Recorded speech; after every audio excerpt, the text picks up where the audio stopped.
Good evening. Welcome to another edition of the Power Hour. I am Steve, of course, joined as always each week by the urban sensation, the icon, the legend known as C-Red. And we've got the return of Cactus Rack. I love when the monitor pops up and Cactus Rack is on there. It's our friend Rachel, Chicago Knockouts extraordinaire. Hello, Rachel. Hey, girl. Hey. Hey, girl. Hey. And our very well, first, Rion will be joining us at some point, I'm sure, but he's off doing Rion things. There are no rules when you are the tribal liaison.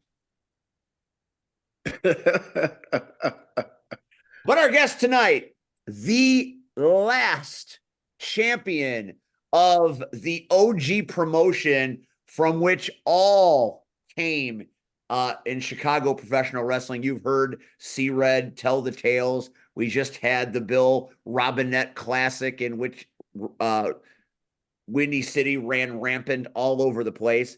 So whenever a Windy City guest comes on, it's always great fun. And tonight will be no different because the final champion, the last man that held the belt at WCPW, DTA, finally, the man has come to the Power Hour. Hello, sir. How are you? How you all doing? Just wanted to come in and say hi. It's great. I was so excited when you said, hey, I want to do the show because I love it when the Windy City guys on. We have Windy City guys on all the time. We had a visit from TA once. We've had visits from Marshall regularly. Acid Jazz has been on the show. Willie has been on the show until Willie got banned from the show. So we have our share of Windy City alumni. But tonight, you being the last champion, well, that's saying something. And I have no more skin in this game. I'm taxiing onto the runway for my pilot. And I'm going to turn the controls over to Captain Red, and I'm out. The tag. It's the hot tag. Oh my God. Go ahead. Oh no, I got everything I had to say. I gave him respect. I set the table. I put your golf ball on the tee. Before you tee off, hello, Rion. Rion just stands there with a chair. With the belt over his neck. So we'll just do this since he's obviously, oh, wait, there he is.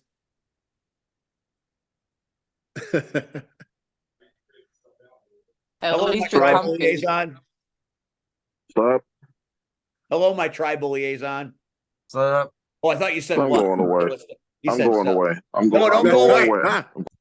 You can't go. Oh, he's gone. He's muted for now. All right. Let's get down to Windy City. Can I say when? I mean, there are some things I can't say, right? There are rules now. There are rules that could get me sued. Oh, that, yes. You have to say old Windy City. All right, so to kick us off, the oldest of old Windy City, captain of this flight, I give you our pilot, our commander, my captain, oh captain. Take it off. That's a bunch of bullshit. But, oh, no. It's some serious shit. So, sir, here at the Power Hour, let's talk about you. And let's talk about what made you decide to get into professional wrestling. There we go. Wow, this started off way different than I thought. You know what? I can honestly tell you it's something that I always wanted to try, but I never thought it was something that I would be able to do. I remember being at my grandmother's house, and my first memory of a wrestling match was the Von Erichs. And I remember Kerry because he was so different because he wrestled without any shoes. And that's the first memory. Kevin. Was it Kevin? I'm sorry. Kevin. Thank you for correcting me. I'm gonna mess up some crack in the armor. I'm gonna mess up some names, Red. You know this, man. See, this is why I didn't want to talk. This is why right there. Kevin was it? I said Kerry. Kevin. It was Kevin. Okay, keep going, keep going. Because he didn't have any shoes. And that's my first memory of wrestling.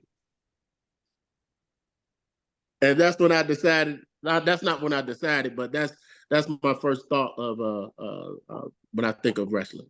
So you decided you wanted to be part of wrestling because shoes were optional? Yes. Okay. I mean, why not? You can't really work at the Gap without shoes. I have to respect that. I have to respect that. Yeah, but that's like my first memory. And then what I decided to do was when the first time I saw Windy City on television at my grandmother's house, yet again. And I was like, I didn't even know that you can wrestle in Chicago.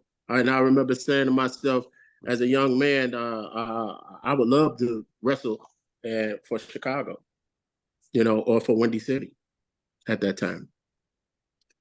Well, that's that's pretty consistent. Usually, somebody has that moment where they gravitate toward it and they're like, I love this enough and I think I can do it, so I'm going to go find a place to do it. And then there's Bill, Mr. Bill on TV doing the announcing, pumping everybody up, and you're like, yes, that's what I want to do. So I totally get that. That's a great story. Yeah. I mean, it was something that I ultimately wanted to try. I didn't know that.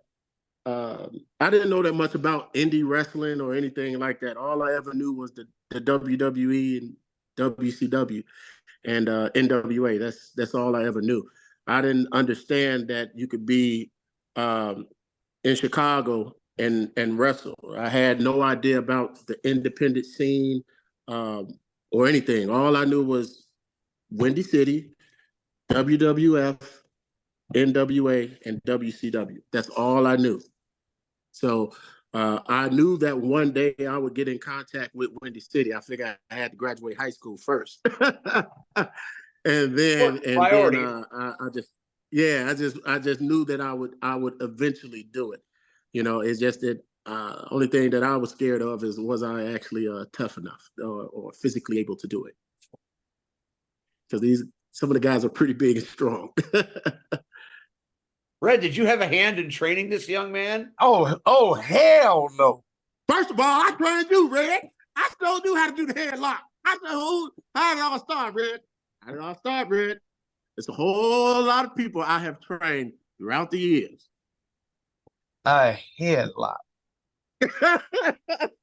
And I take full credit for that. Thank you. Thank you. I don't think I've ever seen Red use a headlock. See, this is why I didn't want to talk to Red. This is why I didn't want to talk to Red. So DTA, tell us about that first time meeting Sam DeCero and signing your life away like all of us did. And you can be honest, because Sam DeCero does not watch this show. I guarantee. Well, for me, the one thing about me, I understood contracts, especially during that time. I was working sales and marketing for Bally's Total Fitness at the time, so I really understood all the contracts, and I really understood everything that I was signing. As C-Red said, my life away. However, for me, it didn't work. It didn't work out like that because I understood exactly what I was doing. I knew exactly how much I would be getting paid, and I also learned how to make money within the company. And I also learned the obligations that Sam owed to me, not just that I owed to him. Whoa. I have never heard anybody say what Sam owes me. That's a whole new thing for me after all the talk from all the shows.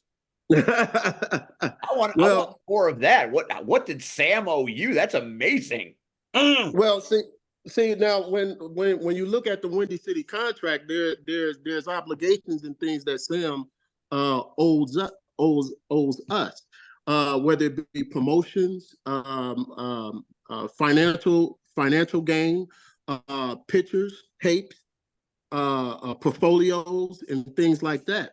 A whole lot of marketing stuff that a lot of people did not take advantage of, which I know for me I did. I have a lot of things in certain things that are in my storage bin or whatnot that I used. Some things that I did not use that Windy City was able to take care of for me. For instance, you remember, Red, how I had my church fans? You could be a DTA fan and things like that. So you can't say you don't remember it, Red, because that was a pretty good idea in the summertime. I didn't say I didn't remember. It's getting chippy. Getting chippy in here. Yeah, so what I did was take advantage of the marketing aspects of Windy City, our sponsorships, our the people who do our posters, the car dealerships, the discounts and things like that were owed to us, which a lot of people don't even think about. We were he was contractually able to do a lot of things for us just as well as we were for him. Just like sending tapes out of us as wrestlers to other promotions. He was able to do those things. Some people didn't take advantage of it. I did. How long were you in Windy? I mean, when did you start? What year did you become a wrestler? I became a wrestler in 99, and I was there all the way until the company closed to the last. I was the last one packing up the stuff. So that would be from 99 to when did old Windy City go away? The old Windy City officially closed in 2010. 2011, I'm sorry. Oh, so you had a long run there. You were like 12 years in. Yeah, 12 years in. Red, And how then, long were you in Windy City? Yeah. Were you in there 12 years? No, because I left.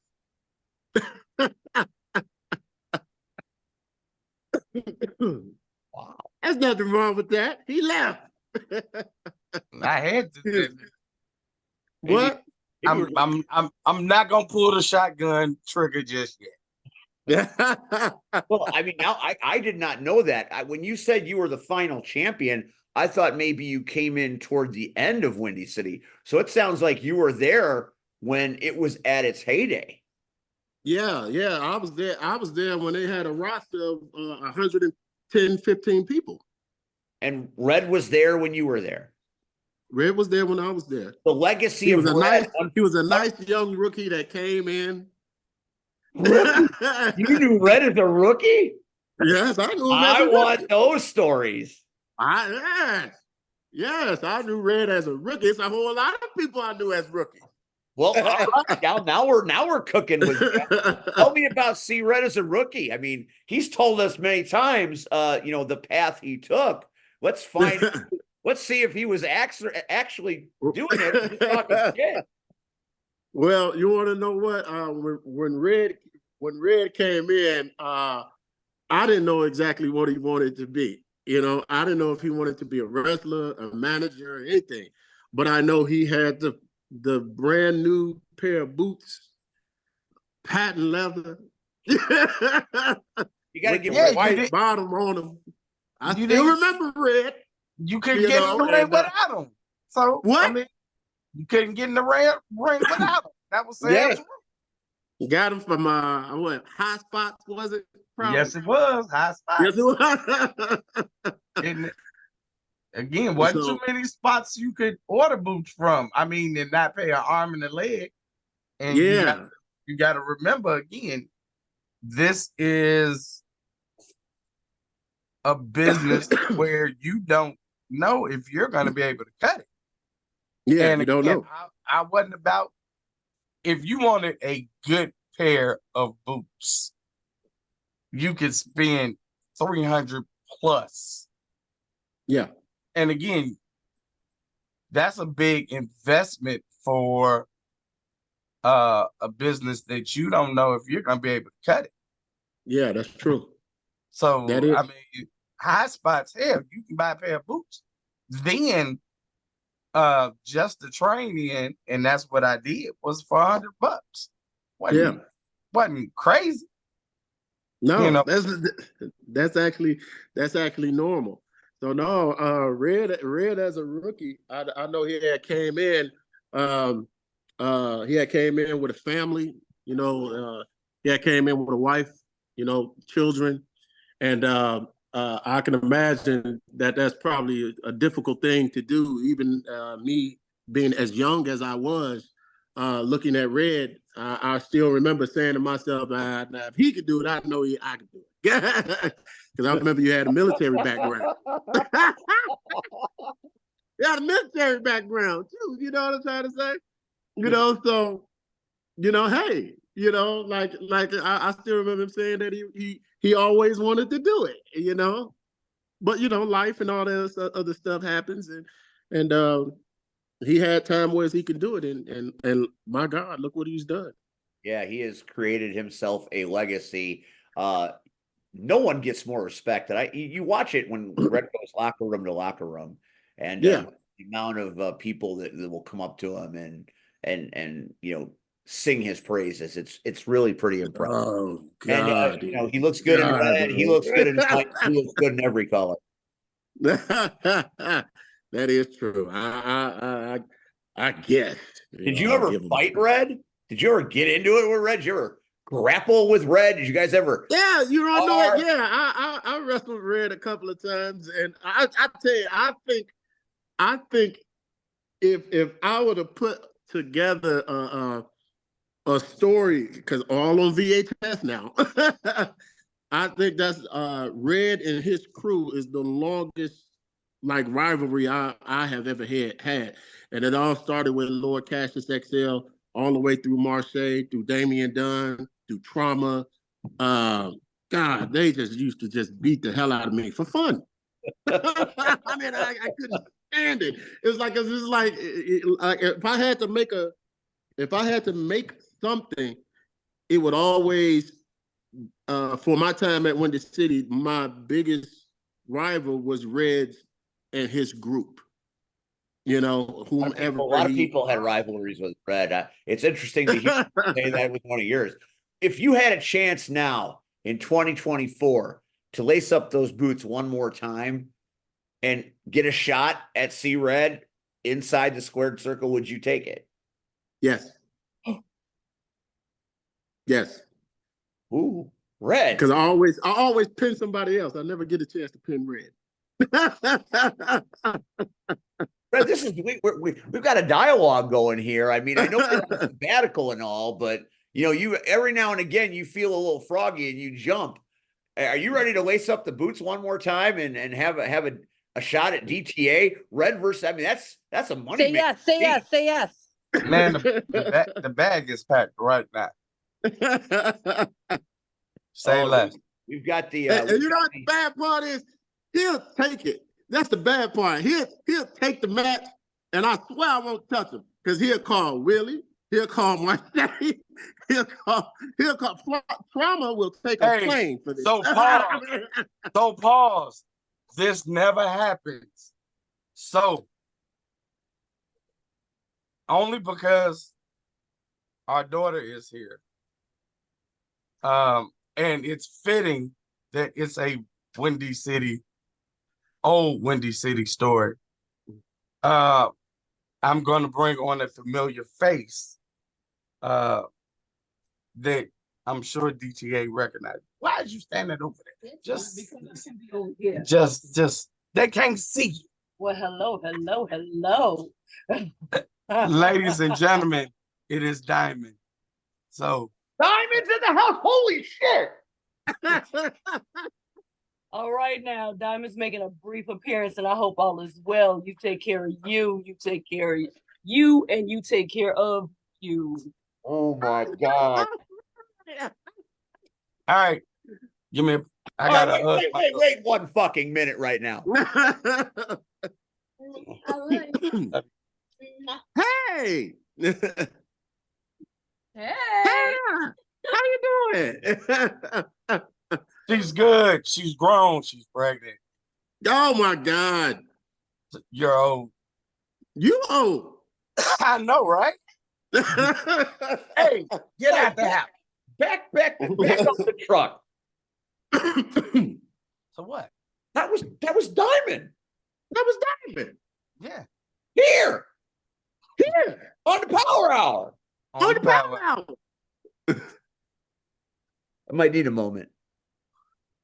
What? I know, right? You're not going to tell anybody. You're just going to pull that shit out your ass. Ta-da! What I do? Yeah, how does it feel, Steve? I want to have Diamond on the fucking show. I want her as a guest. I didn't even know that was on the table. I never would have thought that. That's something. It's good to see you. For real. All right, I'm It really fucking is. done. It's all yours, Red. I'm out. Tap. I'm done.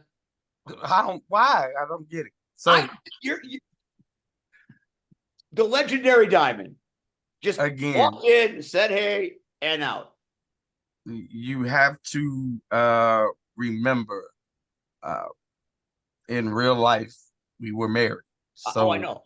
But so we she came into the wrestling world again. She popped into a wrestling podcast and was just there. And it was Red and Diamond. So we all teleported back in time right there. yeah, The pretty Red much. Diamond. The Yeah. Red Diamond. Man. So anyway, back on track. I have a feeling I have a feeling this shit's gonna blow up tonight. There are storms coming. I think we're all fucked tonight because that's a sign from God that we don't need to do that. Hey, you decided to book this guest. So Well, I want you to book that guest. You tell me what day. I didn't even know that was real. I'm so done. I'm so done. That's some shit. All right, continue, Windy City Boys. I'm gonna take a Valium and maybe some cocaine. I don't know. Find Come something. on, Red. What you got to say? Find man? something. I'm just saying, you still want this smoke after all these years? You know what you got? I Man. don't know I'm if an any open book. smoke is gonna happen that's gonna outdo Diamond popping on the show. You guys can fucking burn the building down and people are gonna be saying, fucking Diamond was on a Power Hour. I think that's the only podcast she did me and Trauma's Jay Washington's I would like to original personally podcast. request Mhm. that she come back and be a guest at some point. If I have to pay for that, I will. I ain't paying DTA. You're gonna do that shit for free, but I'll open up the wallet for that one. Yeah, Exclusive. All right, that's pretty cool. nothing. No more silliness. Let's get back into it. DTA taking time out of his schedule to be here tonight. The final champion of a much respected promotion. And apparently he used to beat up C-Red for fun. So I'm all about hearing about all this. Say what? Where the hell you get that from? You were a young man. He was your master. I mean, not your master. That's not what I meant. First of all, nobody. He was your teacher. He was your teacher. Of a headline. He taught you No. how I to take wrestle. full credit. See, Red? No. First of all, let's talk about since we talking shit. Let's talk some real shit. Let's talk about today, right? And I've mentioned this before, but if anybody was paying attention. And there was a meeting only for the veterans, right? Oh. So it's a Saturday. Oh, And normally on Saturday, Damian Dunn teaches man. class, right? So on this Lord. particular Saturday, Oh we had my God. no idea that they are supposed to have a meeting. And me and DTA are the only ones that are there. The only two, right? So they're doing their meeting. And we're sitting back like, well, we kind of waiting for Damian Dunn to get done with this meeting so he can come out and train us, show us something. Okay. Well, Ripper Manson walks out the meeting. Hey, What are you two guys just sitting around for?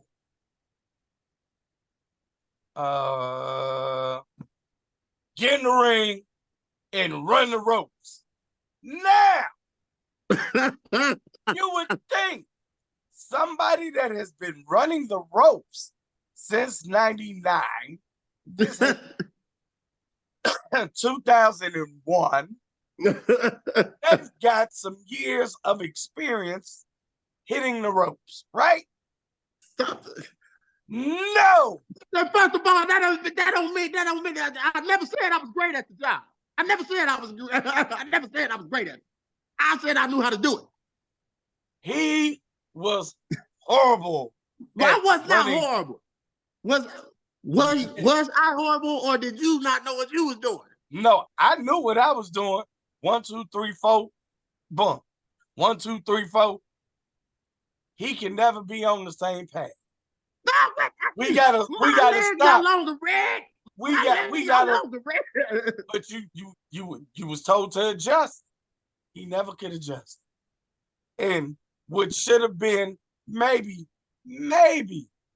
a 10-minute drill wind up being a half hour because of somebody that couldn't keep up and run it. And I smoked at the time and drank.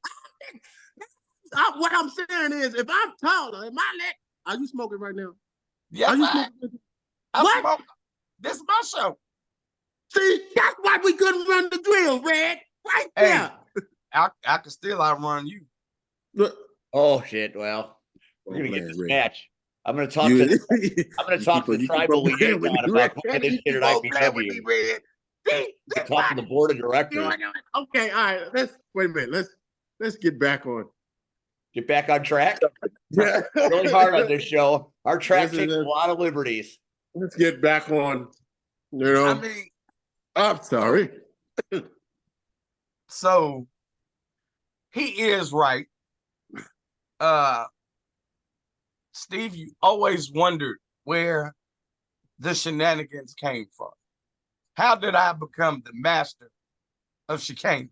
Right? Master of chicanery. Well, when you have somebody as ugly as DTA. See, this is what I'm talking about. This is what I'm talking about. See, you have to sometimes put shenanigans in their place. So he would talk shit, we would just finish it. So let's tell the infamous story.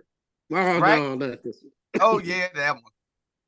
So one day DTA comes in on a Saturday. Oh my God, here we go. And here we go. Me and the crew are there. It's me, it's Diamond, it's Marche, it's Damian Dunn, it's Trauma. I think Willie was there too. I'm not sure.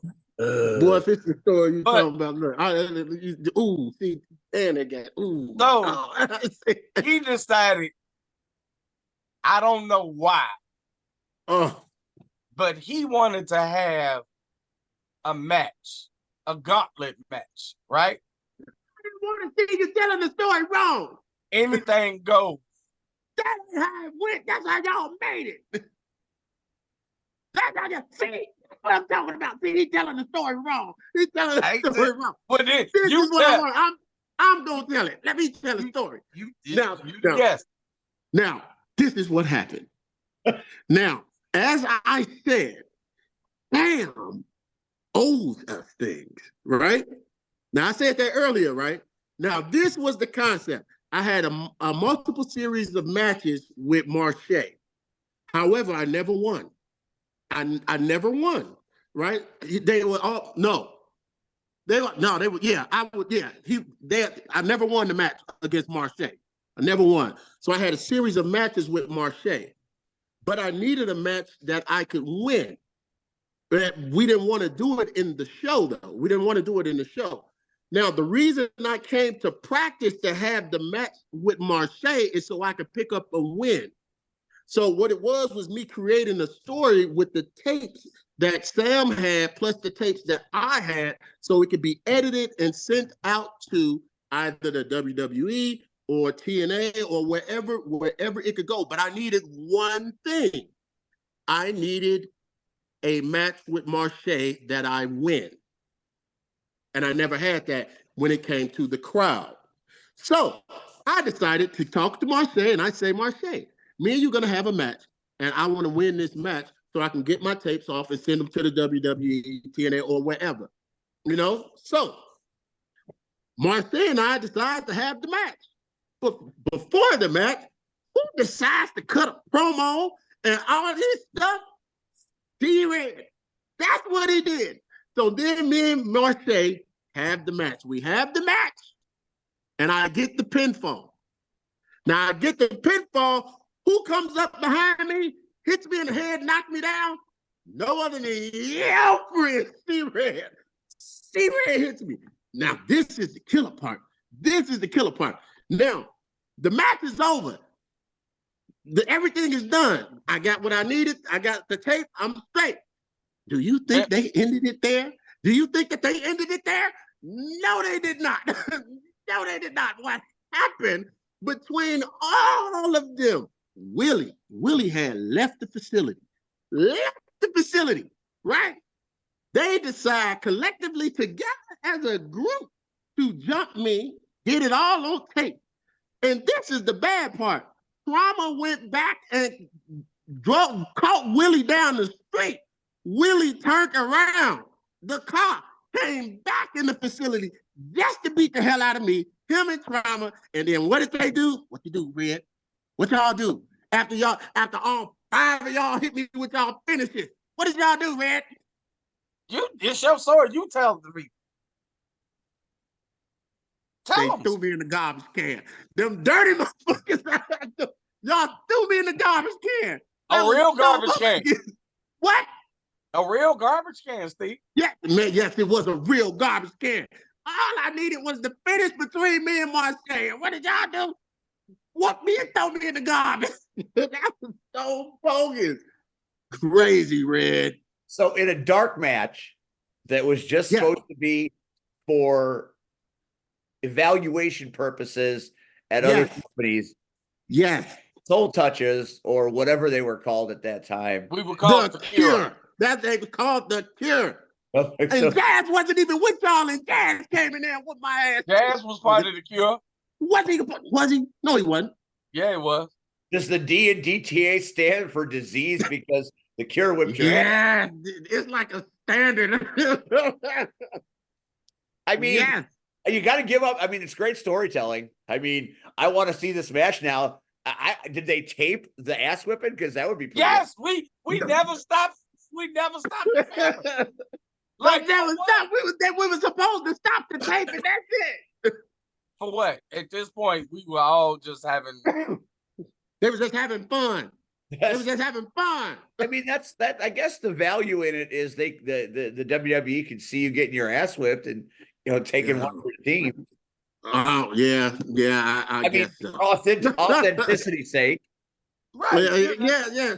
But they didn't have to do it all the time. They were doing you a favor. They were putting you over.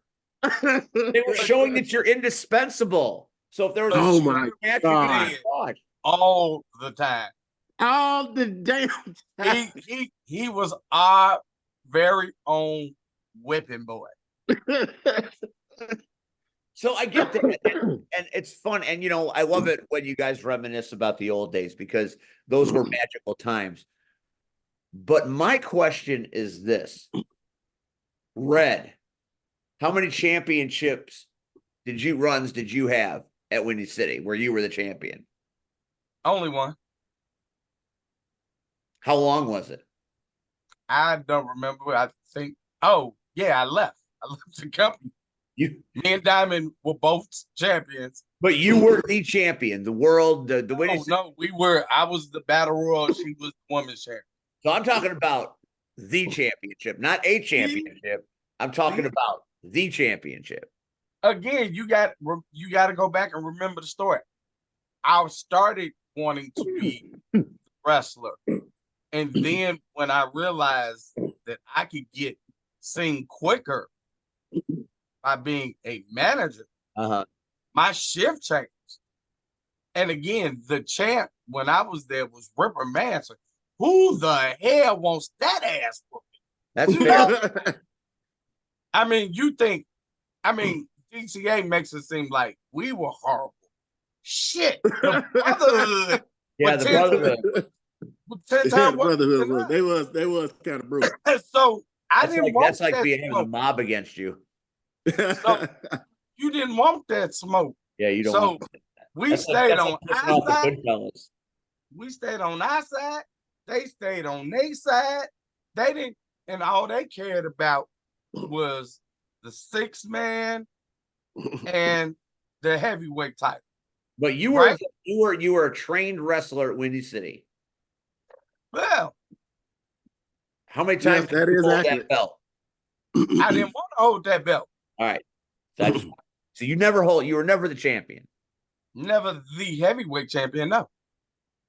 DTA. You Yes, were the last champion. yes. It's interesting. So in the game Is it? of one-upsmanship, I'm just saying, Please say it. Please say it. does that make you Yeah. more of an icon in Windy City than Red? Yeah. Is he? Yes, it does. I'm an inquisitive journalist. I get it. Thank you. Just Thank trying you. to ask those Thank you. questions. Thank you. I'm so glad I didn't have to say it. So being the inquisitive journalist you are, how many cities did DTA go to? That's a great question. How many? How many other championships did DTA hold? Hold on. Wait a minute. Hold on. Wait a minute now. Who's been on TV more? Who he's thinking? Wait a minute. Okay, all right. You might got me there. Okay. Right. I'm just saying. Who has surrounded himself Oh, with household names of talent? That's true. that is true. I'll give you that, Red. I'll give Let's you that, be Red. honest. Now, let's be honest. If we say said match happens, right, that you've asked for, right? C-Red versus DTA in Richton Park. And they're gonna say C-Red versus who? Oh, I knew you was gonna say something like that. I knew you was gonna say that. Right. See, this is why I didn't want to interview. Right there, Red. Right there. Right there, man. Can we go on with the interview? What's the next question, Red? Cactus Rack. Do you, my lovely, have any questions that you would like to give our guests? I'm sorry, I was thoroughly enjoying the back and forth. I did not come up with any questions. I was just thoroughly enjoying this. So DTA versus C-Red in Richmond Park? We go back to the regular questions. What was the last I'll time? be the special guest referee. I'll be the special guest referee. Perfect. That works for me. Special guest referee. Works for me. I would like to be the special guest ring announcer. Works for me. Okay. Let's get back to the questions. Okay. I have a question. Okay. Who is fire. your favorite opponent ever and why? My favorite opponent, believe it or C-Red. not, It's C-Red. I can't stand. I have to say this, but my best in-ring opponent that I actually had was Acid Jazz. Can't stand him neither. It was Acid Jazz, man. Because when I first started wrestling, Jazz is smaller than me, but he's extremely good and he's extremely tough. And my very first match that I had with Acid Jazz, I was really nervous because I didn't think I could keep up with him.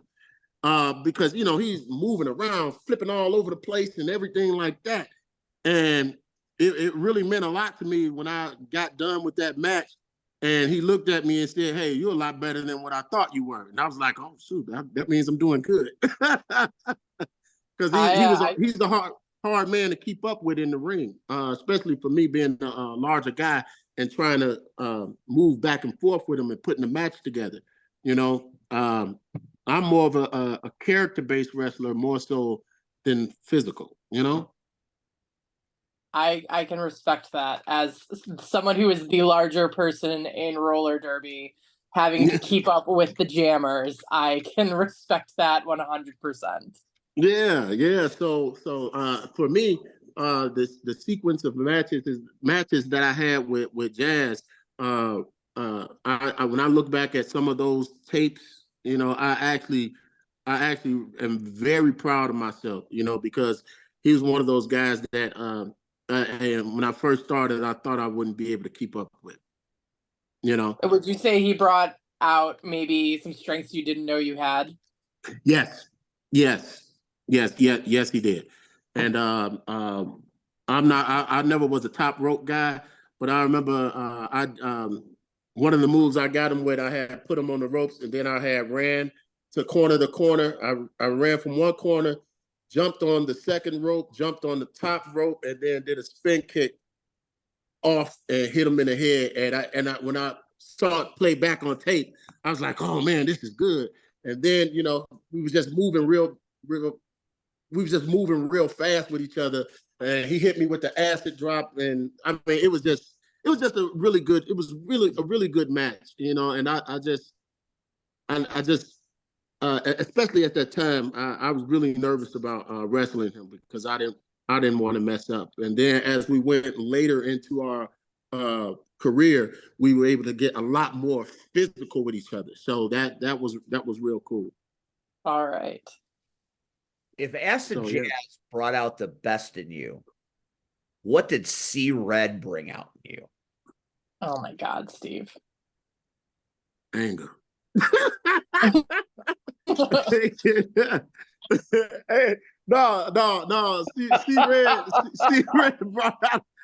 I can tell you, C Red was very challenging because sometimes. Oh, I can't wait for the flowers. Because you want to know what? You have to forget the relationship outside of the ring. And it's hard to do that with him. It's just like, he'll say something and I'll be like, so, sometimes the best thing, I can tell you the best thing that he brought out of me was trying my best to stay in character and being able to stay in character in the ring. Because with him, that's something that I had to learn because of our personal relationship, which we talk a lot, talk, especially during that time. But being able to stay in the dark character that I was portraying at that time was really difficult because you look at C Red now, I'll do something and he'll start laughing and it was like, shut up, So being in character and staying in character, that's what C Red could bring out of me. Try to stay in character, So that's something that even when I look back on my tapes, I can stay in character. I see Red break people out of their characters many times. It's funny because I was just watching something on social media today, last night or Monday night on Raw. R-Truth made Triple H and Adam Pearce break in a promo in the ring when R-Truth called him Tommaso Ciampa. And it was really funny. And I'm like, I've seen Red do that shit too, because, Paul Levesque had to turn away because you could see there was a tear coming down his eye. He was trying to hold back the laughter because it was very funny. I've seen Red do that, especially when the ARC was at its heyday during the first run of Crash Tested. He would do that in an in-ring promos frequently. So I've seen that act before. That's what Red is really good at. So Red is gone. Red is out of Windy City, and you're still there as the end is happening. And then I come back, and then I leave again. Then you leave again. But when at the end, you're champion at the end. How is the product? How are the people? What is happening as the company is about to drive off the cliff for the final time? Um, I could tell you at the time, I knew it was coming to an end. You know, Is there a worse feeling in the world when you know that a place that you enjoy working at is on life support and it's coming to the end? It's a terrible feeling. yeah, yeah, because I could tell you, I get a little emotional about it sometimes, you know, mentally. But I spent like 15 years of my life. You know, most 15 years of your life, every Saturday, every Sunday, every Friday, there. You're committed. Um, You're committed to it. It's your family. It's your home. It's yeah, what you know. It's yeah, something that brings out the best in you that you love to do. It's your respite from the regular. It's a yeah, place to go to. It's like sanctified. It's a temple. It's a place to go to make yourself feel better about everything going, and then it gets taken away. It's terrible. I've been down the road. yeah. Feel everything. No, you want to know what's crazy? You know, I still remember that first Saturday after it was closed officially. And I woke up at 6 o'clock in the morning and went to my father's house and I started cutting his grass. He came outside and he said, "Man, what you doing here?" And I looked at him and I said, "Dad, I don't know what to do." I really didn't know what to do because that's how much time, money, love, and investments that I've made into that company. Like I said, what a lot of people don't know or didn't take advantage of, there were other ways to be financially compensated through the Windy City brand. And what a lot of people really didn't understand why I stayed so long, you know, is not just because of the wrestling. It was I was teaching, I was doing marketing, you know, which I love to do. I was doing sales. I was trying to actually save the company, you know, and I remember when we lost Bourbon Street, it was a hard thing for me because we had worked so hard to try to maintain that relationship with Bourbon Street. Such a You great know, venue too for wrestling. It's such a great place to work. yeah. And then relationships with the Chicago Park District. Now, I would tell any company, if you want to be a touring company, um, if you can mend that wrestling relationship with any Chicago Park District, that allows you access not just to one area, but to anything that is Chicago Park District. And Sam, unfortunately, dropped the ball with the Chicago Park District. Um, and that was something that I was working on that I was so close. It was a lot of red tape. It was a lot of bad blood between the Windy City and the Chicago Park District. And that was something I was able to mend throughout the years, slowly but surely, which even C Red can attest to because I had a strong relationship with the La Follette Park District on the west side of Chicago. And they were right in tune with everything that we were doing market wise. Every year for Battle of the Belts, I would sell $300 to $400 worth of tickets. Some of the guys would actually give me their tickets so I could sell them for them, you know, and I was compensated for that very well, you know, and I could tell you for me, I know a lot of people have financial horror stories with Sam. I don't. He paid me exactly. Um, he did three things for me when it comes to the financial scale. Because I know you hear a lot of people say, oh, I got stiffed and all this other good stuff. I can't say that. He told me, he said, DeAndre, I'm gonna give you three pay scales. He told me how much he thought I was worth as an independent wrestler, you know, based on what he see, how I train, how I work in the ring. Then he told me how much he believes that I am worth when I represent him when I go out to other companies, you know? And then he told me how much I was worth to him. And that's what he paid me. He paid me what I was worth to the Windy City company and the Windy City family. And those are three different pay scales, you know? And when he sent me out to wrestle for other companies, they paid me what he thought I was worth getting paid. And if they didn't pay Sam, I ain't gonna say Sam, but paid me what he thought I was worth, he told me not to go there. But if I want to go on my own, then this is the price that you pay. But the one thing that really stuck out to me is when he sat me down in his office and said, "This is how much you are worth to me." And he said that this is what he's going to pay me every time I get in the ring. And that's one reason why I never left, is because he was open and honest with me and told me how much I was worth, not just in the wrestling world as an independent, but what I was worth to him and his company. That is not a story I expected to hear tonight, but it's very fresh and it resonates significantly. So Yeah. So Windy City gone, what did you do after it? Did you go to other places? Did you work? And how long did you do it? When Windy City closed, I could tell you, Danny Daniels was really, really good to me. I really liked Danny. Because I was a little bit older at that time, you know, I figured that AAW would probably be the best place for me to go. I would stay in Berwyn. I live relatively close to there, and Danny Daniels, he was really good to me. Danny Daniels, however, he liked DeAndre Horn. He didn't too much care for DTA, you know.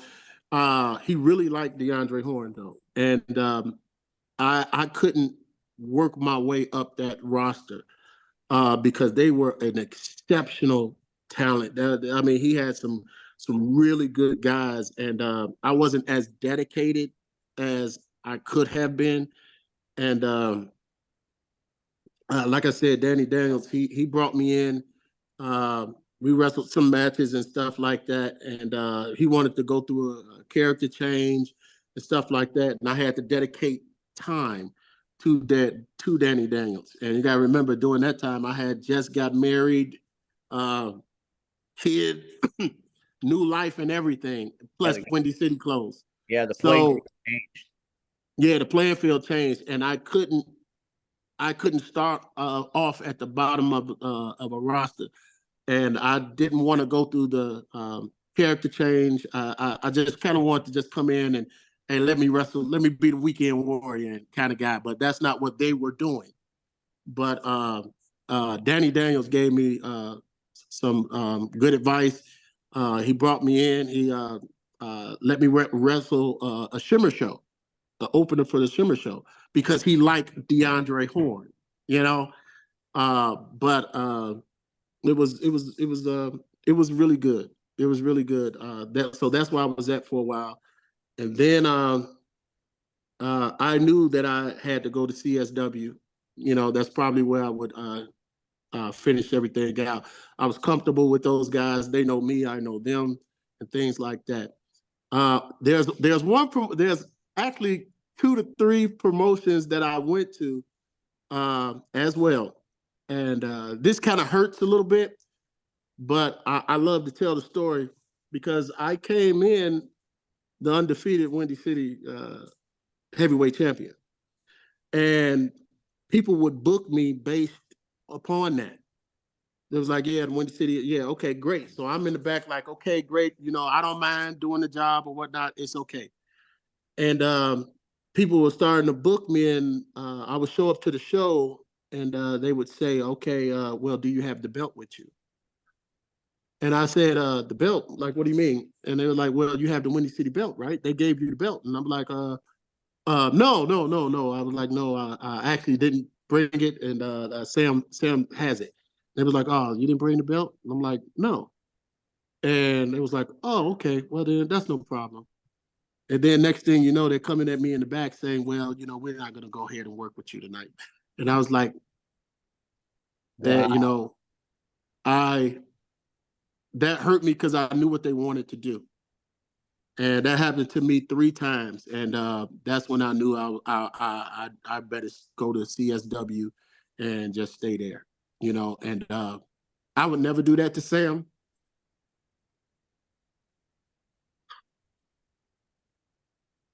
And that's the part of the business that I think is I would, you know. Well, you know what? Ooh. It's hard to Woo! I'm sorry. That just no, that's real. Yeah. That's the way it should be. You have those belts, they mean something. Red, speak about that. I mean, this is right in your wheelhouse. I mean, Yeah, what they the mean are something. going to do. I mean, you have to understand that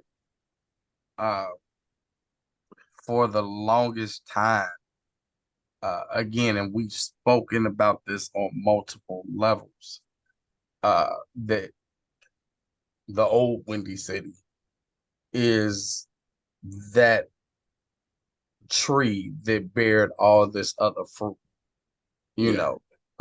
whether it was PCW,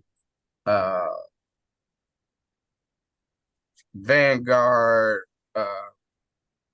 CSW, SCW, everybody can trace their roots in Chicago in some shape, form, or fashion to Windy City.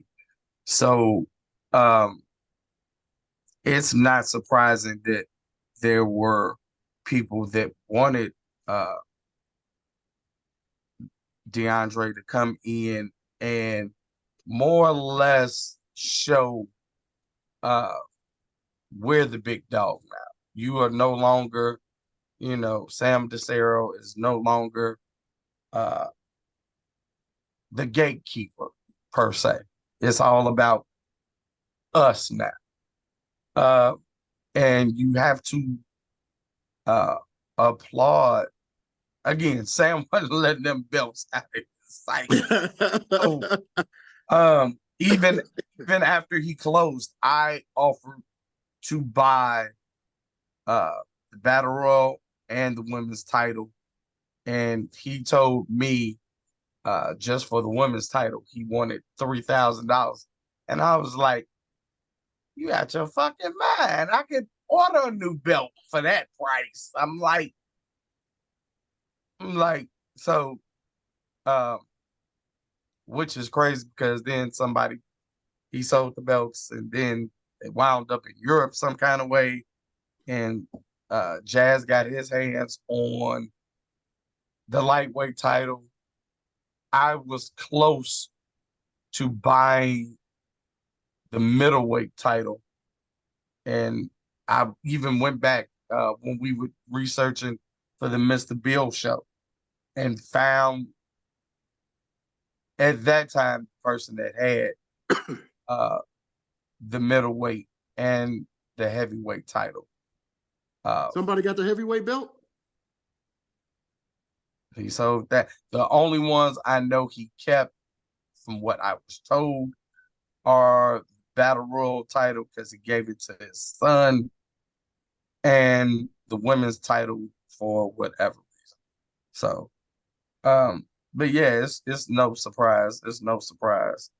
But before I give flowers, I got to give one more story because we got to break up this feeling right now, right? So DTA will smile again. he about to get crushed. Oh boy, here we go again. Oh, God. The sister company to the old Windy City was Urban American Pro Wrestling, and I've talked about this.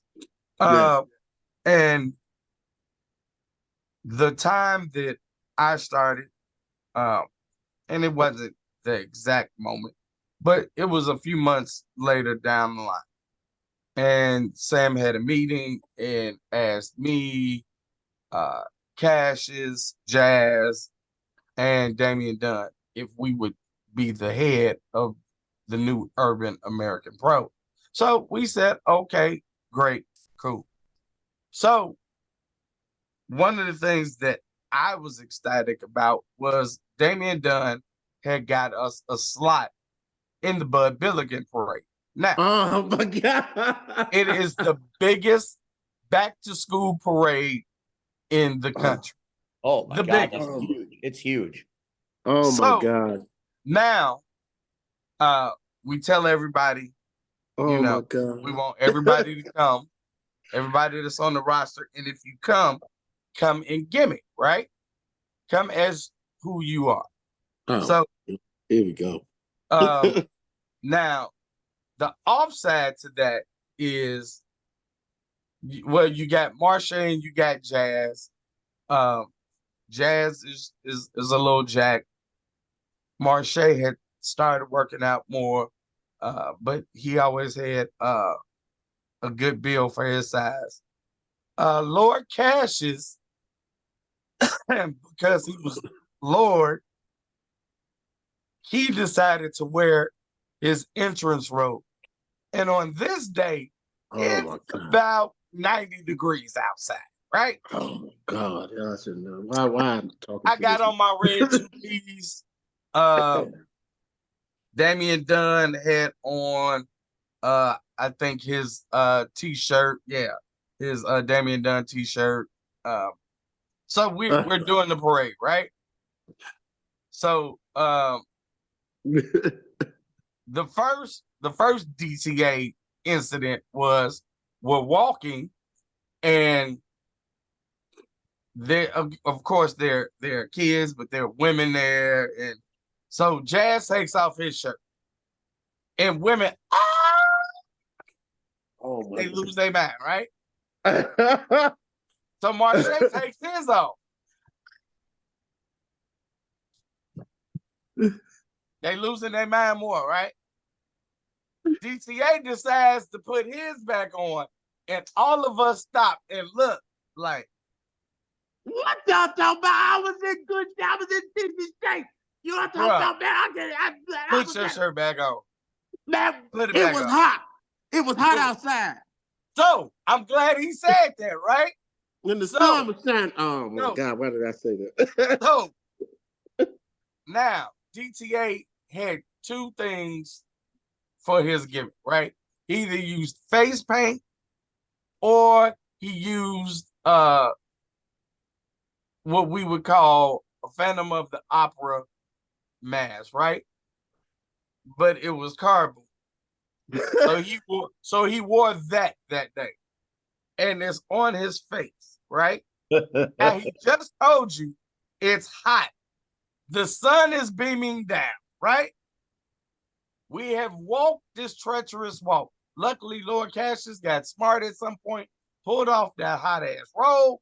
We good, right? And so we all get to our cars, and we're proud because no wrestling company had ever did this, and we couldn't understand why. And it was like, okay, we're gonna, everybody was high-fiving. We were proud of such a accomplishment, especially being a minority, I guess if you call it, company. And we turned around and we all getting ready to go. And DTA pulls off the mask.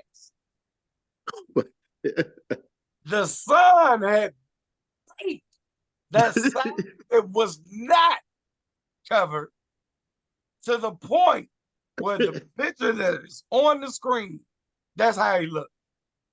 When he took and we started falling out. If you can imagine 15, however many guys, and we all just fell out. We in the grass, we died. And he can't figure out what's the problem. And we just started pointing, look in the window. Look. And he looks and he was just, oh damn, man, I gotta go. And we watched him drive off. We just laughed our asses off because we was like, I had like a permanent suntan of the Phantom of the Opera, man. And it did not go away. You can't just wash that off, man. I had to go to work like that. I had to go. That'll, Terrible, man. there'll be some water cooler stories with that. Oh my God, man. so Oh my. this What? is the time of the night This is it. where Steve says, Red, give him his flowers. Give him the flowers, Red. Fuck his flowers. No. Hey, look, hold on. I've been waiting on this a long time. I really appreciate it. Thank you, Steve. And you want to know what? Give me my flowers, Red. Give me my flowers. Now, before you give me my flowers, I just want to say what I want to say. See, he ain't got shit to say. Oh my God. Oh yeah. Here we go. Man, Here we go. just There's sit back. only been 3 men who have held the Windy City Heavyweight Championship and the UAPW Heavyweight Championship. Beto Two Fingers, Willie the Bomb, and me. There's only been 2 Windy City Heavyweight Champions of African descent. That is me and Willie. No. Wait a minute. Are we counting GQ? You gotta count GQ and you gotta count Trauma. Wait a minute, when Trauma win that? The infamous belt switch at the meeting when Sam said it was his company, he could do what he wanted to do. When Jeff was the Windy City champ and Trauma was the Urban American champ, and at that meeting he switched them. We don't count that. You gotta count that because in a few hours after that we had a show. You're right. We sure did. What damn are you messing up my flowers, man? Don't stop. I'm not messing your flowers up, bro. Yes, you are, because I have one more thing to say. Just sit back and take your flowers like a man. I have never had Red say, take your flowers like a man. Here we go. All right, so I am really not giving flowers to DTA because DTA just sucked. But I'm giving flowers to DeAndre. Never will you meet a more kind and genuine person than DeAndre Horn. From the moment I walked in, he never played that I've been here longer, so you do what I say do card. He did what anybody asked him to do. So again, him teaching headlocks and me, that's because they asked him to teach headlocks and I needed to learn. So he was the one to teach it. Whatever anybody, like, you could not find a more dependable person than DeAndre. You just couldn't. If we had a show, he was there before all of us, whether if it was setting up the ring or the light rigs or whatever, getting stuff out of Sam's car, that was DeAndre. When it was time to go, he wasn't a rookie in the normal sense. So he technically could have left. DeAndre stayed, broke the ring down, helped sweep up, pick up trash. That's who he was. He was always around for a good laugh. And not us just whooping his ass. No. But if you wanted to sit back and see somebody observe stuff, he would observe it and then tell it in his own way. And the way he would tell it would be so funny that you could do nothing but just sit back and enjoy his company. As a man, I watched him grow. He went from being unsure of himself to being very confident in himself. I realized that when he dropped the assassin gimmick and became the Bachelor, he took that role and really started to become who he really was. DeAndre, as he stated, during that time, got married, had a kid, and you know, marriage changes you.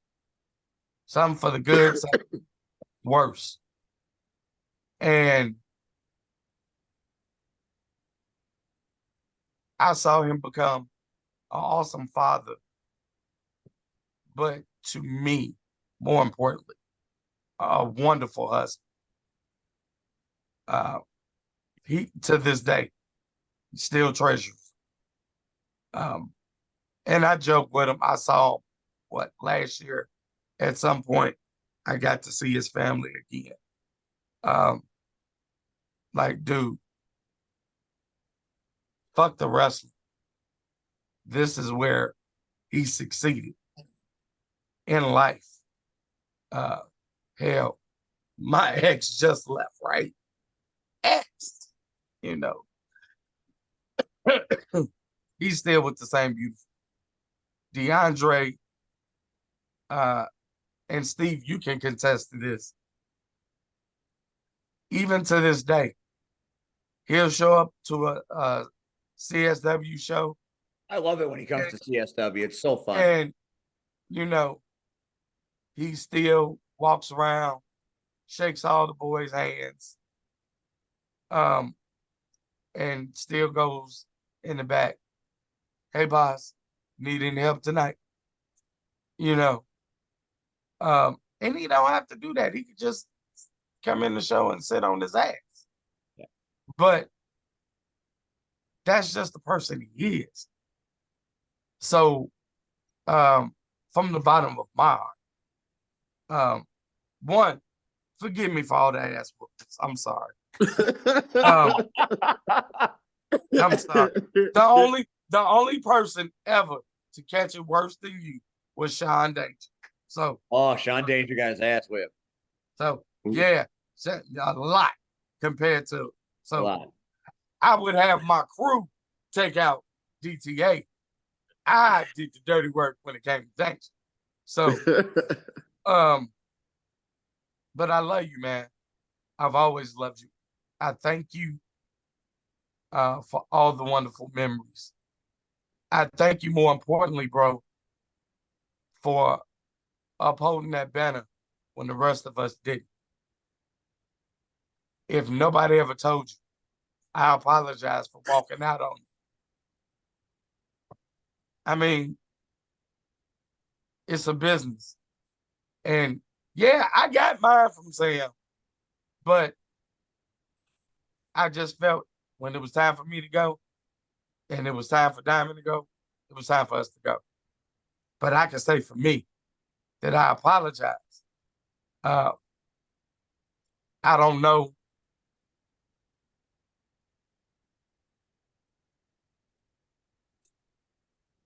You grew so much after all of us left.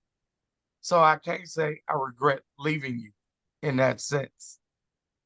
I do regret not extending my hand and bringing you along with the rest of us. I should have at least been the man and did that. Gave you the opportunity to come with us. But that has never changed my love or my friendship for you.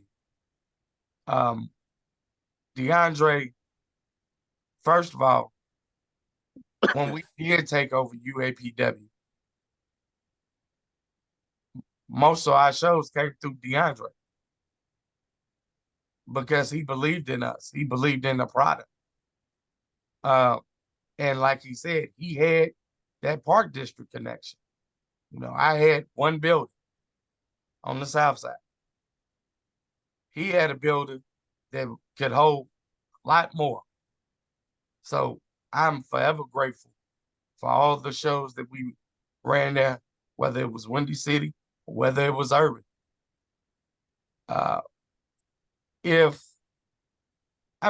We talk about Terry, talk about Ripper, talk about Boz.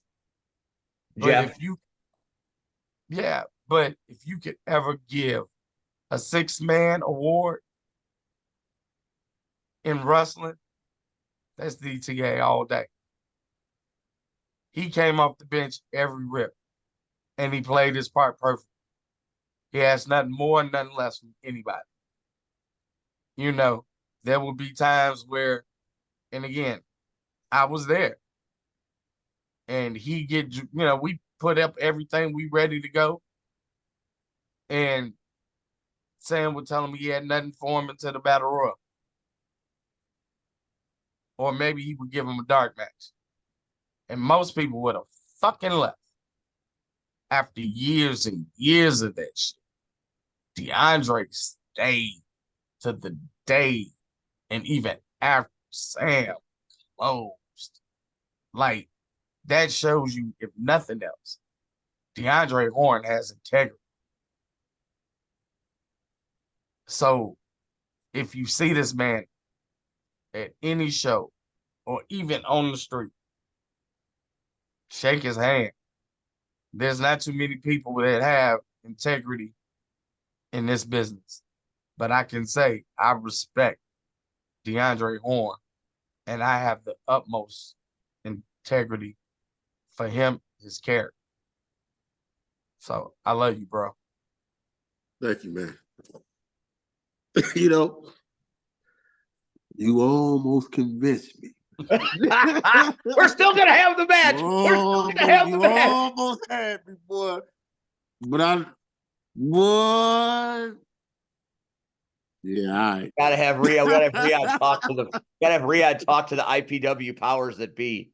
Gotta see that match one time only, one night only. We'll do it for charity. Oh my goodness, it's all good. Thank you so much, Red. I really do appreciate it, and you know, I really do. I know I get a little emotional about Windy City, but I really did enjoy my time there and everybody that I worked with. I'm so proud of so many wrestlers that came out of Windy City and some that I had the chance to work with, and I'm just really happy when I see everybody. For real. And it shows, because every time I see you at a show, you are always smiling and engaged. And it's always cool to talk to you and hear your stories, because you're so genuine. And that's what I like about you. That's why I wanted you to come on the show, because you exude something that makes everybody feel good. And not everybody does it. It's like, a wise man once told me, wrestling is great if you can take away ego and pride. And I feel like you do that better than anybody, because you understand what it's supposed to be. You get it. And that's what makes you, and that's why I love you. Well, thank you so much. I do appreciate it. Really, I do. So now you're retired. You haven't wrestled. When was the last time you put on the boots? Actually, I had a plan to come back right before COVID had hit. Me and my wife had discussed it, and I was training and everything like that. I was going to practice with Boz on Tuesdays and Saturdays, and I was like really, really starting to come back. And I was training every weekend and working out, and then the pandemic hit, and it just shut everything down. And then my company closed, and it was just like like probably not the best time. Actually, the last match I had was actually with the first person I ever wrestled was Polish Crippler. That was the last match I ever had. But he was also the first match I ever had. So Well, I mean, it was it makes nice bookends when you put them. it makes nice. Right? It makes nice books. You're right. Yeah, I was like all of maybe 19 to 20 when I had my first match with him, and then here it is in 2000, and I think it was 15. I think it was. That was my last match, and it was with him. So, shout out to Polish Crippler. So he couldn't pick me up like he used to when I was younger. 2000, 2015. Ooh, look at all. I'm just after that. Ooh. Award. Yeah. Ooh, I'm sorry. It's not about me. It's not about me. It's not about Red, right? Yeah. Said nobody ever. DeAndre, thank you so much for coming on the show tonight. It was great fun to have you here. All right. I knew you and Red were going to tear the house down, and we were not disappointed. What we're going to do is we're going to have you back for a round 2 down the road, because I'm gonna work on. I want this match. I think I want this match more than I want to see it. I want to see Red and DTA one last time. We're gonna make that happen. Make that work. But anyway, thanks. But no, Go ahead. No. I was just wanted to say personally, just thank you for inviting me. Sometimes a lot of wrestlers don't get to tell their story. And I got a lot of different things. A lot of more things I would love to say about Windy City and how many people came through there. Some people that people don't even know was there. I'll give you one. Most people didn't know Monty Brown started off at Windy City. The Alpha Male.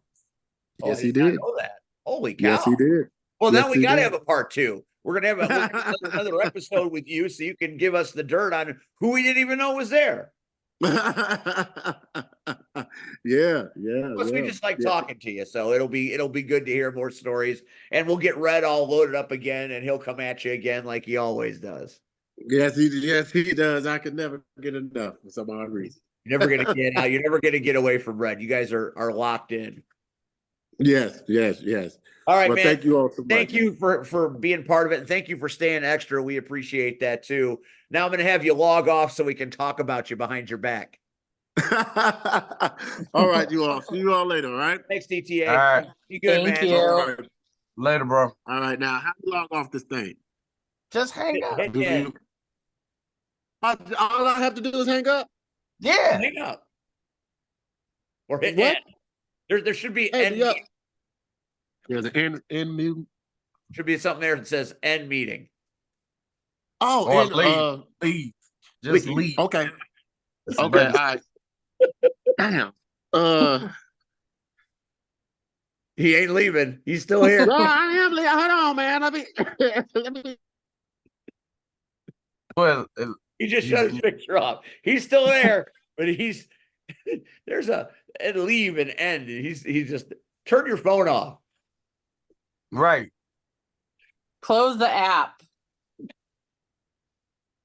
Swipe. There we go. There you go. All right. Oh man, Thank you, Rachel. Oh my You're God. welcome. he got emotional, man. That you could feel that. I can't believe those shitty companies wanted him to bring that belt so they could shit all over it. That pisses me off, man. You knew what those fuckers wanted to do. I mean, you know it, but I mean, at the same time, I mean, again, I'm not saying it was right in no shape, form, or fashion, but again, don't. What's that about? Steve wants to get punched in the face. Oh, okay. They gave me Well, this. They wanted me to you advertise. won't be there on Saturday, so I can't do that for you. Yeah, I'm not gonna. Yeah, I'm missing the knockouts because I got Frontline. We got Honor Bound. That's a big event. I got to be there to call some pretty. Andy's coming, right? Yes. That's good. Yes, he is. We're always Well, with Andy. let's talk about. You want to talk about Saturday? Well, let's or- talk. Let's talk. Let's get kids caught up on Rocket Pro. Then we'll talk about CSW. We'll talk a little Frontline, and we'll wrap things up with the knockouts, which will hurt my feelings. I really want to be there, but But we know our beloved Rachel, and so won't Yeah. the Yeah, knock. Hazel's oh yeah, already we'll do Hazel's already knockouts. messaging me asking me when I'm gonna be done. I'm not checking the messages because I'm stupid. She's Okay. checking in the house. Oh, okay. I thought you were sending me messages. Hey, I want to get out. Let's talk. Okay, so let's talk about the No, I mean Hazel has been messaging me asking me when I'm gonna be done. Okay, so we'll go through the knockouts first, and then we'll let you run, and we'll do the wrestling stuff after you're gone. So Okay. we've got the next bout. We've got the Punishers versus the Rumblers. So it's purple versus red, and the story of this match, which I wish I was going to be there to tell, is the triumphant return of the one true king, Cactus Rack. I am so Yes. bummed that I am not there for the return of Cactus Rack. I kick myself every time I think about it. I mean, you should. It's gonna be a hooliganry and fuckery, and you're gonna miss all of it. I'm gonna miss all of it. I've heard there may or may not be an all cow person line, an all cow folk line. I'm not the lone cowgirl anymore. That sounds So rather epic. yeah, and you could be there, but you won't be. It's one of those things. I gotta. I don't know, but Cactus is looking forward to watching Euro eat her words. That Yes. is what Cactus is looking forward to. Yeah, there's a lot of animosity created by many of the skaters that happened on this show. So we've got the Rumblers who if I'm so this is a battle of the Punishers. They beat the Haunters, and the Rumblers lost to the Crushers. That's correct. Or did the Rumblers win? I'm having trouble remembering. No, the Rumblers did not win. Okay, so it's 1-0 versus 0-1. So if the Rumblers lose again, then they're 0-2, and that's going to put their championship desires in jeopardy, right? That is correct. They have not had a win in some time, I think. So it's needed this weekend. It's definitely needed this weekend if they want to stay in the championship picture. So they're going to have to pull out all the stops against the Punishers, but I believe Cactus Rack is purple. Am I not? Am I right? Am I right? Oh, absolutely not. Oh, you're a Rumbler. So Cactus is red. I'm a Rumbler. Yeah, I am a Rumbler. Cactus Rack has always been a Rumbler. That is going to make things very difficult for the team in purple. And you Yes, are going to have to once again face the boss, or should I say the Twisted Sisters? Correct. Ooh, that's rough. They got something out for you too.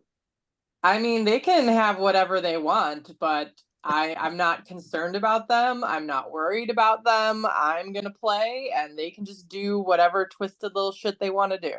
What about Eurothrash? I'm not worried about Euro either. What is she gonna do? Puke vodka on me? Come on. I mean, she got that, she got that dragon blood and the crying that's here of vodka. And what is that supposed to mean for me? I don't know, but it's pretty impressive and very fierce sounding. Rion had the picture up of T-Bird as the poster girl, and I love the reactions when Grumpy was on the poster. She was very excited, and T-Bird also very excited. And I love when I see on social media when they get this honor, and to me, it's an honor. I mean, to be the feature performer on a flyer for the show, even in the wrestling world. I mean, that is, we had our thing at Rocket Pro where we had a graphic that we were featured on, and I never get tired of that. As you should be. I love that. And, I was so happy that she was excited that she got this rub. And I think that tells you that she cares. And the people in the business, whether it be roller derby or wrestling, that care are the ones that make it special. Correct. And there's disorderly conduct. Maybe I'm not friends with her on social media. I don't know, but I'm sure she loves that. She's not very active on social media, but she sure looks like she means business in that picture. yes. So it's normally if she's Punishers are her home team. So She's like a goddamn battering ram too. You've seen her previously as Indecent Exposure, but this time around she will be disorderly conduct. There's a history between Liz and myself on the track. Uh-oh. She wants to open it back up. I'm feeling frisky. Rion is going to have his hands full if he is the fight ref at this show. Indeed. I know the Bros are going to be up north with us doing frontline things. So that might mean Rion has to come out of semi-retirement and be the fight ref. That's not going to end well for our tribal liaison. That's for sure. Yeah. Godspeed, Rion. Godspeed. Godspeed. Interestingly, I will be playing on the same team as Lucille Brawl this time. And Crimson Vixen. So that's those are two prolific jammers that are going to benefit from the physicality and the bad attitude that you bring. Yes. Which I think that serves them well because when it comes to defensive, turning it into offensive when it comes to roller derby, when the line is making it tough on an opposing jammer, that's when your home jammers are able to run amok. And you're gonna have to take out Marley and Boss, who I'm sure will be jamming for the Punisher. So what a matchup. The stories write themselves. They do indeed. And who will be there to narrate it? Not Steve. Not me, but I'm sure Mouthpiece will be there in my absence, and you've got Ocho. That's the good thing about the roller derby is whenever one of the commentators isn't there, the others will step in, step up, and make it to the best of our abilities. And like I said, I love working with both of them. They're both first class guys, and they both are very entertaining. So you're in good hands, even though I'm going to miss a couple of shows coming up. So you'll have them narrating the action, but I'll be back before too long. Good. Give us your opinion. How is this going to shake out? Is this where the Rumblers get back in the win column, get off the schneid, or do you feel like the Punishers have your number? I think that we should never count out the Rumblers in general, and definitely not with me skating for them. That is absolutely accurate. The Punishers like to do a lot of chit chat. They do like to talk. They like to talk, but when it comes down to it, it's about backing it up. So chit chat, chat. Drink your tiger blood. Cry your vodka. It means nothing on the track. Them's fighting words. Mm-hmm. Oh, that's good. It's going to be a great bang bang. Haven't gotten your tickets yet, you better get them because Homewood is going to be rocking. Whether it's the minors or the Premier League, the tickets go fast, and that building gets very crowded very quickly. So if you're going to check out the show, go and get the early ticket purchasing online, because if you get to the door and they've sold out again, you're going to have to stand outside and watch and wonder what might have been.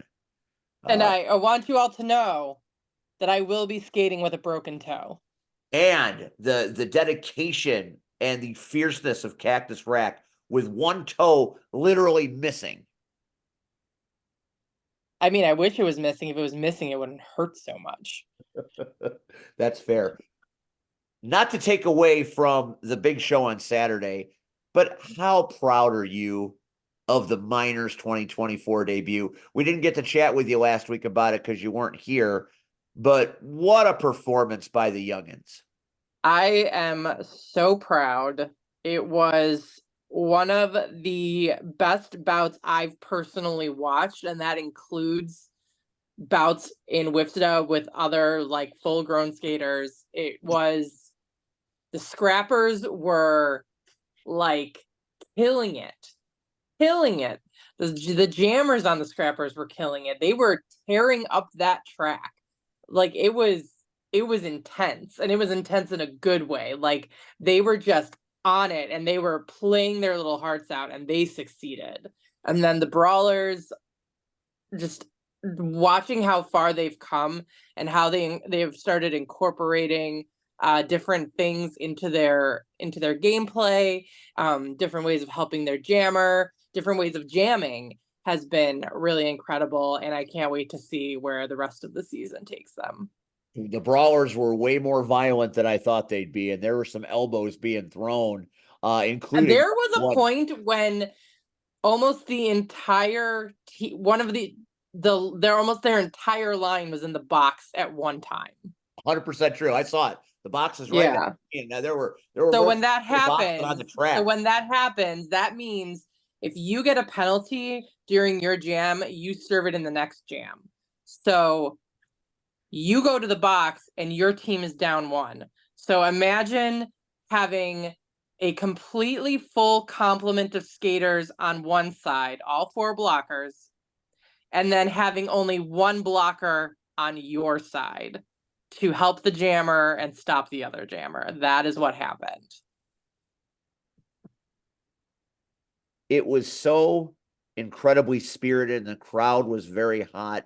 I got to do commentary by myself, which I do like sometimes, but it was a little daunting because the skaters didn't all have their names on their back, so I was trying to figure out who they were. But it was so much fun to do because they gave me so much to talk about, and that's what I like. Is I'm never at a loss for words because there's always something happening that is worth talking about.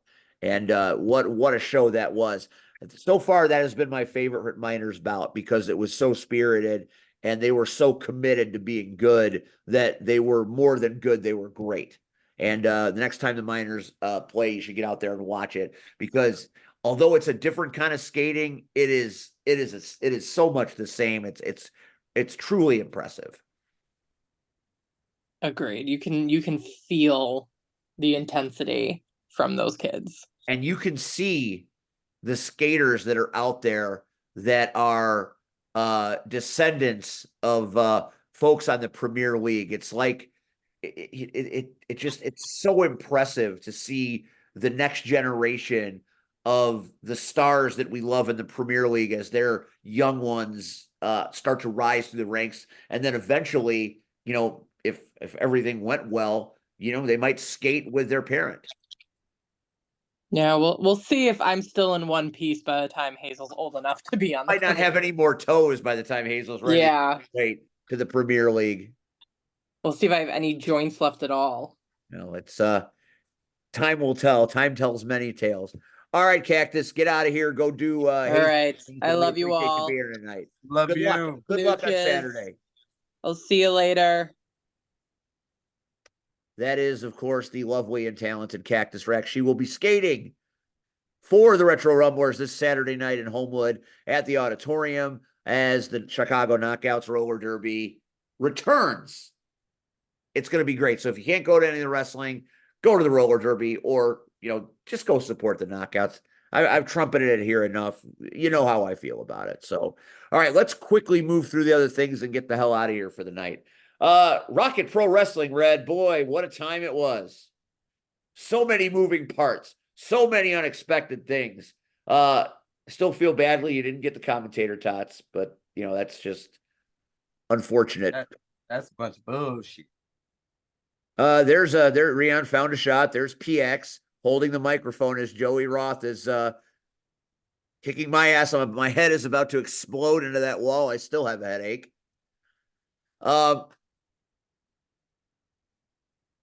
he's got right there. That's a shot from the Christian Rose Kolak-Samana match. Wasn't that a great match, Red? Two men that have been in this business a while, but are right now at the top of their game. And after all was said and done, and Rose was standing in the ring by himself, the promo he cut, and then the reaction by Nuke, that was some theatrics I wasn't expecting. But you could feel the crowd desperately wanting to re-embrace Christian Rose, for him to get his head out of his ass and reunite the Coyotes. And the Coyotes will be in trios action in the season finale. Rose, not currently in a match, has been invited by Nuke to be in the crowd. Well, that presents all sorts of interesting drama as we head into Kicks on 66.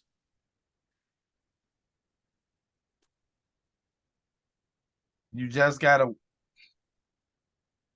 Here's the thing. I understood what Rose was saying, but I also understood what Nuke was saying. And now the question is, did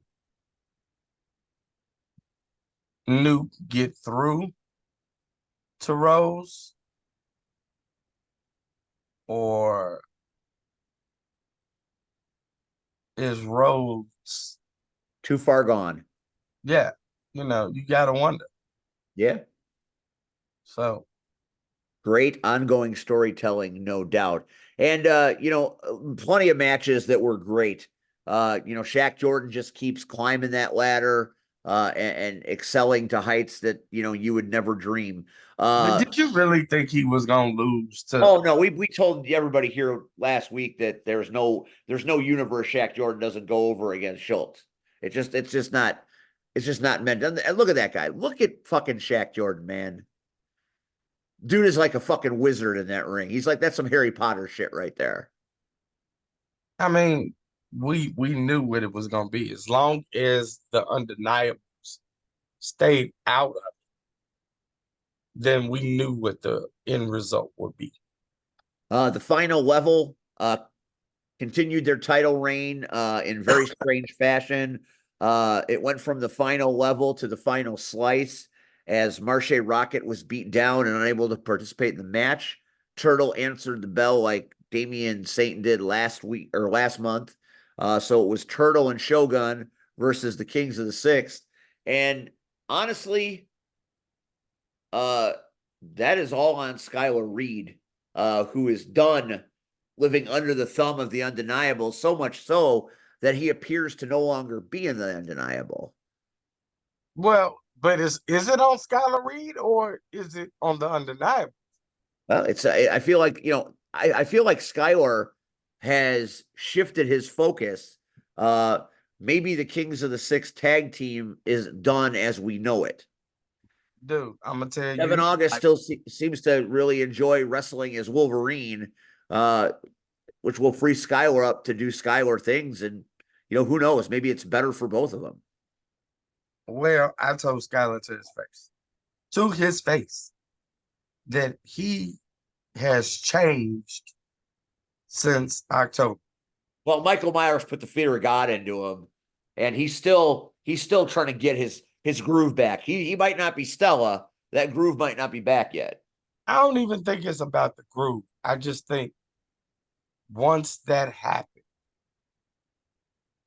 after October, he started to notice things, good or bad, right? But I think it's shown that I talked about DTA earlier, right? His integrity. Well, I think Skylar showed integrity, if nothing else, Saturday. I agree 100%. He certainly has added more depth to his character, and we'll see what stories he tells as he heads forward at the next show. It was a tale of two nights for the villain Joey Roth. On one hand, he was managing Gray and Cade in a handicap match against Johnny Nye, in which he cost the Idols the match, and Johnny Nye was victorious. And basically, Gray and Cade fired him. Basically, they ended, apparently, the relationship in the Idols, which you can tell right there, the body language, that Roth is in shock, because everybody's left the Idols. Nye left the Idols. Flash left the Idols. Now Gray and Cade have left the Idols. So then there were only two Idols left. And we had the golden opportunity to ring the death gong on the Idols, because a victory over Joey and Roxy would have meant a total Idol collapse. There would have been no Idols.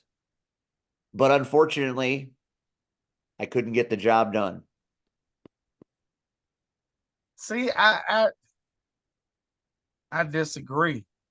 This might be my favorite picture of my entire life. I think I want that picture on my tombstone. That's saying a lot. That just shouldn't happen to a guy like me. That is a moment captured by Jamie that I don't think I'll ever forget. You know as well as I do where the blame lies in this match. Yes. I did. I got to And I had him. I was about to hit him with a homage to The Godfather. I was about to put the hoe train up his ass. And then I got distracted. I let my focus wane. And then he just crushed me with that stick. I got a bruise on the back of my arm. Look at that thing. But it's not so much as the distraction. It's who caused the distraction.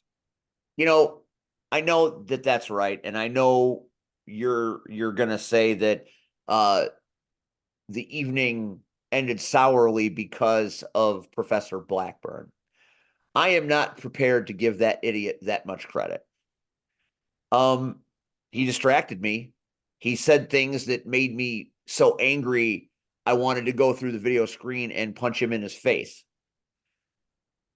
The problem is, somebody had that video played at that moment in time. Blackburn wasn't even there because he's a chicken shit. Somebody played that video. Now, in order to have that played at that time, you would have to get authorization from a general manager. Now we have two. So who done it? Now it becomes a Sherlock Holmes mystery. I like to think that I know who done it, because I don't think Turtle would do that to me. But I have no proof yet. Somebody is in cahoots with Blackburn. Somebody allowed this to happen. And in the end, Joey Roth gets his win, gets his titles back, and ends up salvaging the night. So the Idols are still a thing. And now maybe Blackburn's an idol, or maybe Blackburn's undeniable. I don't know, but not the desired outcome. But boy, you know what? I'll tell you what, I did enjoy messing up Joey Roth. You have to admit, I got in some good ones, Red. I was using the area by the announce table as my personal torture chamber. Hey, I didn't say you didn't. Again, now you threw them on top of us, and but And then I took that mic, Red, and I did commentary while I was beating his ass. Well, that was unique. I mean, so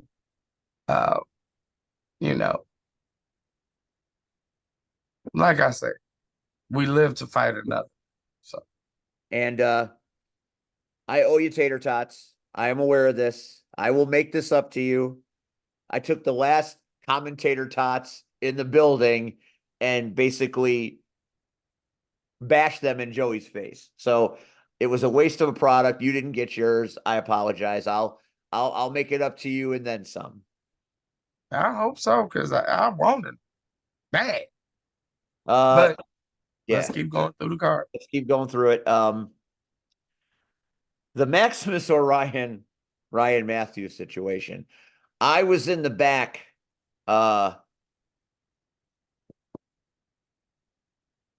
didn't see a lot of what happened on that one because I was in the back taking care of some business. Right. So I don't only Michael Allen and Nuke got to be at the commentary table to watch that I thing. saw it. I saw it. You gotta so How did you see it from the damn bathroom? because I was done in the bathroom. But by the time I came out, Nuke and Michael Allen were already on commentary. So I just, you know, you don't just jump in the middle. So I was respectful. We have some kind of interdimensional thing happening because it seems like the world of Fortnite and our realm, there's some sort of conduit because these Fortnite characters keep showing up. And there's Wild Card. I don't know what he and Damian Saint are doing together. That doesn't make me feel good about anything. Well, I mean, I was thrown a swerve just like everybody else. I mean, the guy and his crew come out, the wild cards, right? They Right. come out. And like there was one moment where Damian Gray is getting ready to just go off. And Wildcard just put his hand out. And Damian Saint just shut up. I was like, damn. Wild Card's got some mystical powers from the land of Fortnite. I'm like, okay. I mean, Think about it, Red. Darth Vader, Michael Myers, the Black Knight, and now Wild Card. All sorts of supernatural shit happening in Rocket Pro. hey, Next show is on May the 4th. May the 4th be with you. We're gonna have a show that's built on the most magical day of the year from a galaxy far, far away. you better I come don't even want to dressed. know what the fuck's gonna happen. You better come as dressed as Luke Skywalker.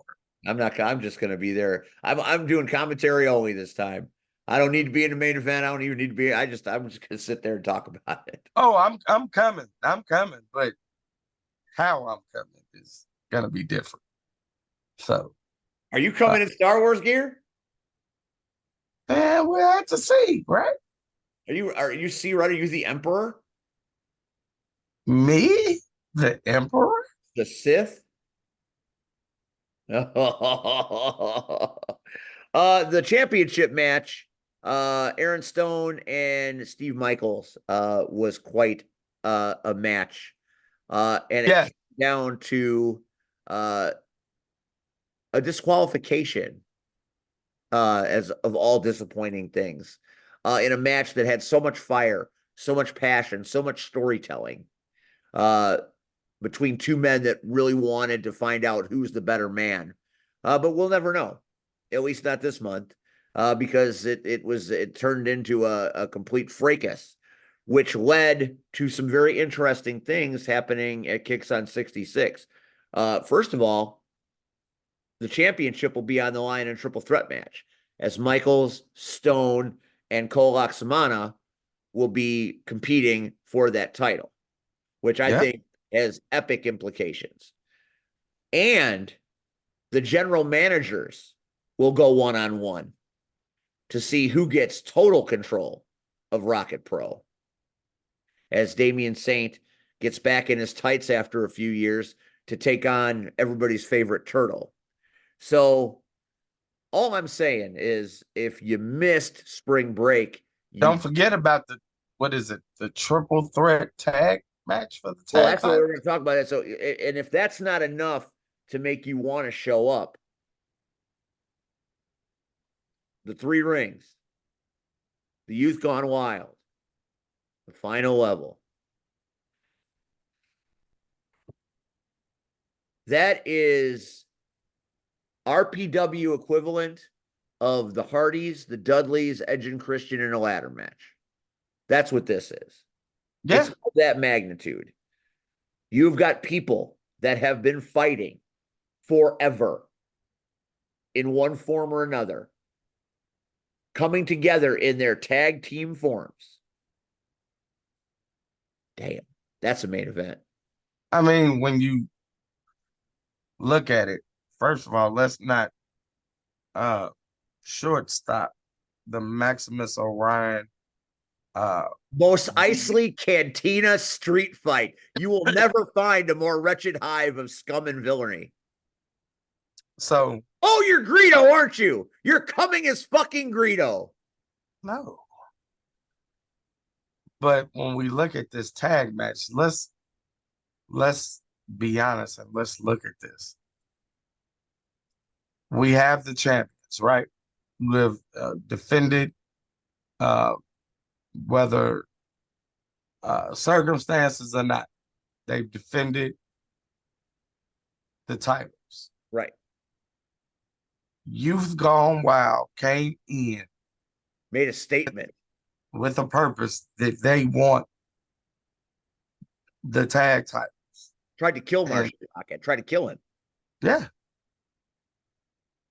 Then you have the unknown in the three rings. Like I've seen the three rings before, so I know what they can do. But you also know who might be there then. I pray to God. But you know who might be there, Red. I pray to God he does. Are you going to free your mind, Red? No. I'm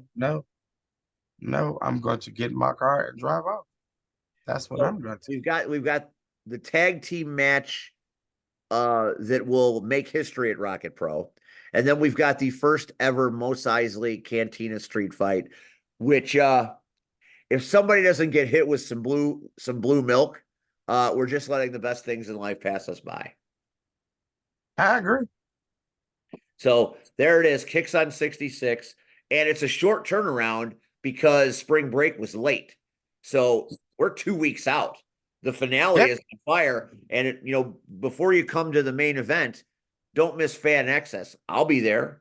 Red will be there doing Fan Access shit. Yeah. I'm going to sit at your merchandise table and be a salesman. I'm Hey, going to sell you some merch that day. please do. Everything is $1, ladies and gentlemen. $1. One George Washington bill. You can get an 8x10, or you can get a button. You can get a wristband. One or a sticker. Whatever I got in the bag. Right. It's E-Red's Dollar Stop, Mania, at Fan Access. You can get Yes. all. Yes, $1. Look at I didn't even realize we were on the flyer. Look at it. Yeah, I saw it. We're there. There we are. Look at us, it's all of us. We look good too.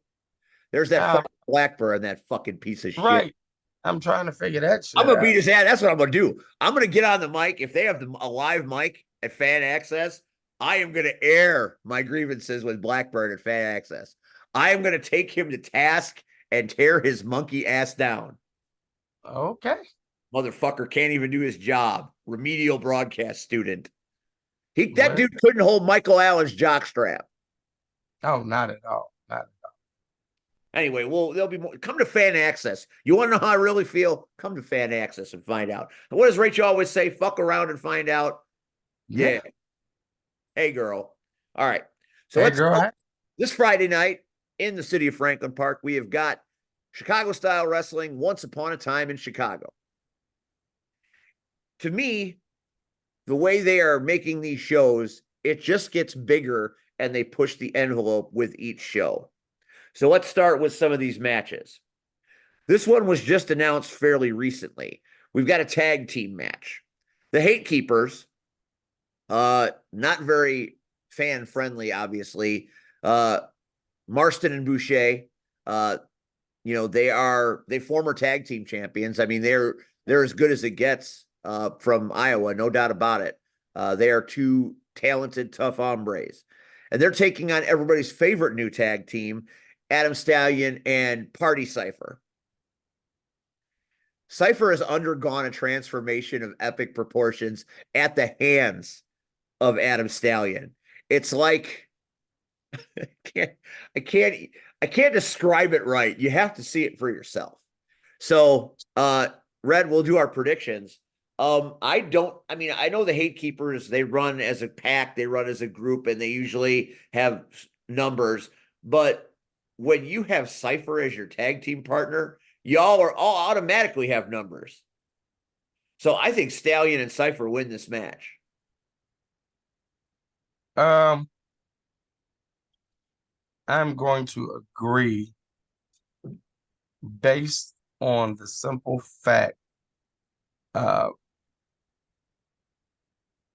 while they still hold, well, they don't even hold the gold. So, like something I haven't put my finger on, but they aren't right now. And Well, they're going through a leadership transition as they went from the tutelage of one Shane Hollister to the maniacal clutches of the nihilist warhorse Jake Parnell. right, but I don't know if it's even that. Like they're just off. So I mean, I don't see anything changing. And I agree with you, Stallion Cypher for the win.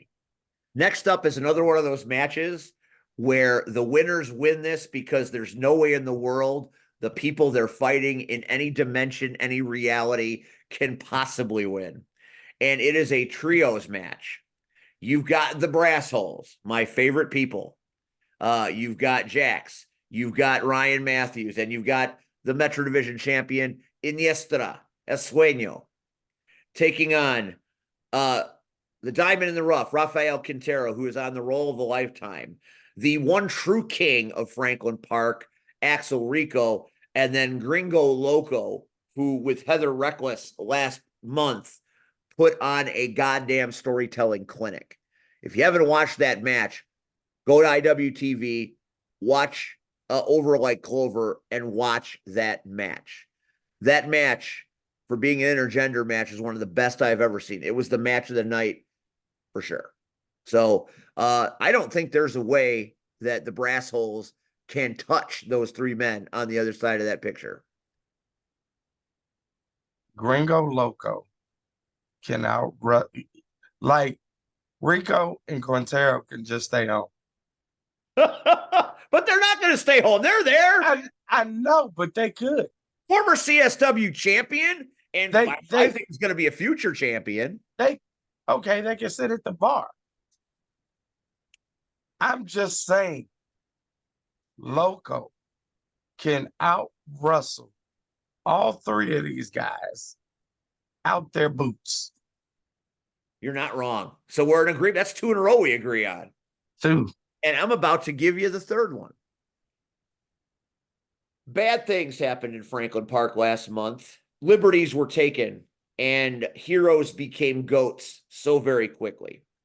The tag team champions, Joey Avalon and Sierra, had a title match against Lady Luck and GPA, and they retained their titles, but not without interference from Mateo Valentine. So Big Mood have gone bad mood and now are looking to recapture the titles against Avalon and Sierra, who have been a very dominant tag team force to be reckoned with. And they have taken those tag team titles elsewhere and defended them. So I don't know if I like what's happened to Big Mood. I'm calling them bad mood now because that's what they are. What he did to Sierra, he busted her wide open and he came out of the crowd to do it. That is some underhanded shit. And there's a receipt waiting for Mateo Valentine. And they say hell hath no fury as a woman scorn. Sierra's gonna shank a bitch. So and like you said, we'll go 3 for 3. I agree. And you know who I feel sorry for in all of this? Jack Mood. This isn't a Big Mood thing. This is, I don't know what's going on with Mayo. I don't. Like, every week I'm seeing him, and it's not just at CSW. Everywhere he is going now, he is causing chaos. He is causing havoc. It is like he is an attention-seeking queen. Like, it's all about me. Yeah, but And that's what we love about him, though. but in a bad way. You can Yeah. seek attention in a bad way. And again, honestly, I think he's going to make this match about him. And Jack Moody is going to be trying to figure out what the fuck is going on. Jack Moody cut a promo. He's kind of tired of being overlooked. He feels disrespected, as a lot of people do under GM TJ Steele's reign. That needs to end soon. So I'm afraid that Moody and Mateo might be more on the same page than you think, which pains me to say. Yeah, but I don't see Moody every We week know traveling that all somewhere over the deep world. down, we know deep down inside Jack Moody, somewhere lurking is Mr. Infinity and O. I get it, but Man that we've seen do some pretty sinister things over the years. yeah, but Joey Avalon is gonna kick his ass. Well, that may very well be true. You got to come to Franklin Park and see it for yourself. Another match we're going to agree on, and it's another match in which there's no way, even with the rules as they are, that this man is going to beat this other man. We have got the icon, the legend, the superstar, Steve Boz, taking on Eric Schultz in a lumberjack match. And I called out TJ Steele on social media, and I said, I want to be a lumberjack. Because I got a receipt for Eric Schultz after what he did to me. And I'm sure he said no. He didn't say no, but he also didn't say yes. So it might be a game time decision. But if I get a shot, someone's gonna get a shot. Boz wins this. I don't care who's a lumberjack. See, I don't care who's a lumberjill. I don't care who's a lumber yard. I don't care who's a lumber playset. You can use all the lumber you want. There's no way Boz loses this. Bet the house, bet the car, bet Bob's life insurance, bet it all. I can't. Bet it all on black. I can't because Come on, Wesley Snipes. Always bet on black. No, you bet on red. It's a lumberjack match, and we know how these matches go. The brass, I would bet on will all be out there. Now, okay, that's a handful, right? So you get a handful to equate the brass. Okay, that's great. That's good. But who's picking the lumberjacks? I imagine that there will be some picked by Schultz and some picked by Boz. I don't believe you could have a lumberjack match in which TJ Steele gets to throw his sphere of influence. I don't think the CSW board will allow that. But, or is it Steele picks the lumberjacks? See, here's something, because that's the unknown factor. Yeah, I guess you're right about that. I can see Steele picking out of the future royal all the guys that get tossed out first, second, third. Why? Because they're not ready, right? But they go out with Boz. Oh, so you're calling shenanigans on this one, huh? Total shenanigans. And you're picking Schultz? You're actually going to sit there in that chair in that room where Diamond was just a few hours ago, and you're going to say Steve Boz is going to lose this match. I'm going to play this shit for him too. Play it, because I want Boz to win. So play that part too. Right. But with the shenanigans and the brass holes, come on now. Damn it. Stop making sense. All right. We've got the women's heavyweight championship on the line in a triple threat match.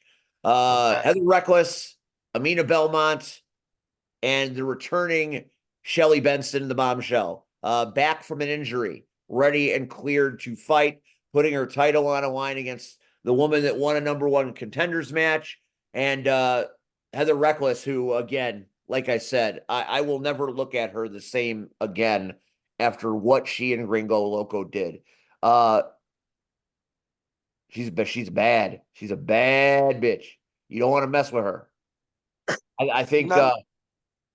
Shelly is tough, and Shelly is a champion, and she's had a good title reign. But I don't know how you don't pick Heather Reckless in this match. I can't. How do you pronounce the first young lady's name? So I don't. The Phoenix Princess, Amina Belmont. Okay, so Miss Belmont. She's got a bad attitude. So last month it was 6 of them, right? Yeah. And who walked away from the #1 contender with the #1 contendership? Yeah. Now it's just 3. And she's one of the 3. I would not be shocked if she let Shelly and Heather tear each other apart. And she literally comes in and picks the bones. So you are picking Amina Belmont? Yeah. All right, let's hear from the Phoenix Princess. Time in a grimy hair salon far, far away lived a cowgirling bombshell by the name of Shelley Belly. She went from rags to riches by winning the most coveted prize of all the land, whilst a phoenix of royal stature was left mistreated and unappreciated. Deciding Shelley Belly didn't deserve her prize, she made her intentions clear. After winning the only scramble that mattered, the duel was set for April 19th. Unfortunately, deals with the devil were made after the devil's little princess got the shit kicked out of her by Grandpa Gringo Loco. Oh, shit. She was rewarded entry into the duel. Fair? Absolutely not. April 19th, at Once Upon a Time in Chicago, the Phoenix Princess, Shelley Belly, and the Devil's Little Princess will fight for the most coveted prize of all women's wrestling. The Phoenix Princess vowed her opponent would fail, fall, and bow as she inherited the coveted prize. Not a throne, not a crown, but a title, stating that she rules over all the women of Chicago Star Wrestling. Once upon a time in a See? She is 100% all attitude. 100% all attitude. Yeah. It's going to be a hell of a match. You're not going to want to miss Once Upon a Time in Chicago. And we are just getting started. Uh-oh. Shit. My Google meter has gone crazy. I see. Hold on, I'm gonna get there. Don't worry about me. All right, let's move on. You got your boy. Your boy's gotten himself into a hell of a scrum happening this Friday night. All day Marche Rocket, assuming he's recovered from his injuries sustained this past weekend, takes on a guy that you don't want to fuck with him in Richard Holiday. This has got match of the night written all over it. I mean, if you're a betting man, this is going to be one of those matches where they're going to be chanting, holy shit, this is awesome, and every other thing you can think of. Right. Gives me chills. Right. My heart tells me Marche. Yee. But my eyes and what I know tell me that's not going to be as easy as that. No, Yee. Richard Holiday is he the guy that can be even more all day than all day himself? No ye. All right, Copernicus.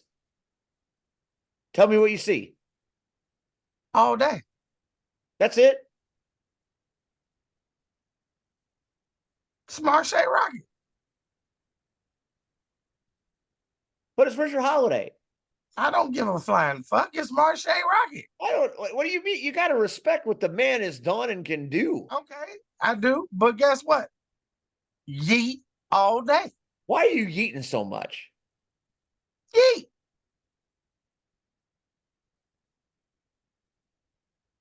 What? Tell me why. Tell me what Marche gonna do? The hell? That Richard was a Holiday was a member of the MLW dynasty with Okay. Hammerstone and MJF. Okay. Was Marche not part of TNA? He won the MLW World Tag Team Championships with MJF. Was Marche part of TNA? Yes. Is Marche part of NWA? Yes, he is.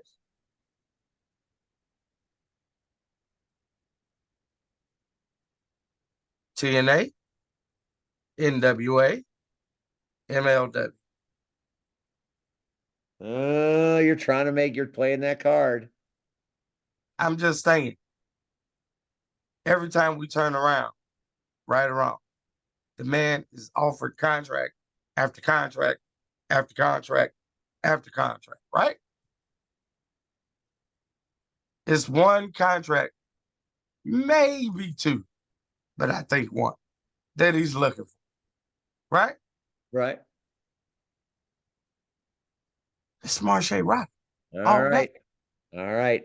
Another match that's going to be a banger. Uncle T, Solomon Tupu, taking on the man known as Mander. Uncle T, Uncle T, Uncle T, Uncle T. You're ready to give it up right now. Hey man, I know he's still a hate keeper, but Uncle T is that man. You know what I'm saying? If I ever came back and CSW said, "See Red, you can come back and manage whoever," the first person I am signing to the VIP family is Solomon Tupu, Uncle T. That is a resounding endorsement. What about Solomon makes you think he's ready for that level? Dude, the way he moves and the way he has that swag, as we say, he lit, he yeet. So I picked Solomon Tupu. What say you? Well, Manders is black and brave, and he was trained by Merrick Brave and a man that just did some pretty nifty shit at WrestleMania 40. Did he though? I mean, He's won championships at AAW, MLW, and Wrestling Revolver. Thanks to Nick Swinky for all this groovy information. yeah, I mean, true. He also just completed a tour of Germany, so the man has traveled the world. Well, Uncle T better bring the noise, because this cowboy might be ready to rope himself a dragon of the Pacific. I'm not saying he ain't, but you ask who I'm picking. Uncle T. I love Uncle T, but I'm going Manders on this one. I think Manders has the upper hand, which brings us to the championship match. We have got our resident champion and land shark, Conan Lycan, taking on the leader of the Hate Keepers, Warhorse Jake Parnell. There's bad blood here.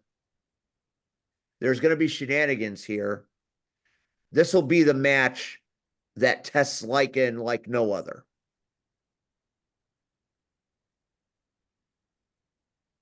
but I think the champ can get the job done because he is that damn good. What say you? Shenanigans. Shenanigans have a way of getting you DQ'd. They do. I know. I mean, I just can't see him overcoming those odds. And let's be honest, just because Warhorse has taken the reins of the Hate Keepers, there's one of them that you have not mentioned. Shug. I wouldn't be shocked if Shug comes from under the ring, from the bar, through the crowd. Repels from the ceiling.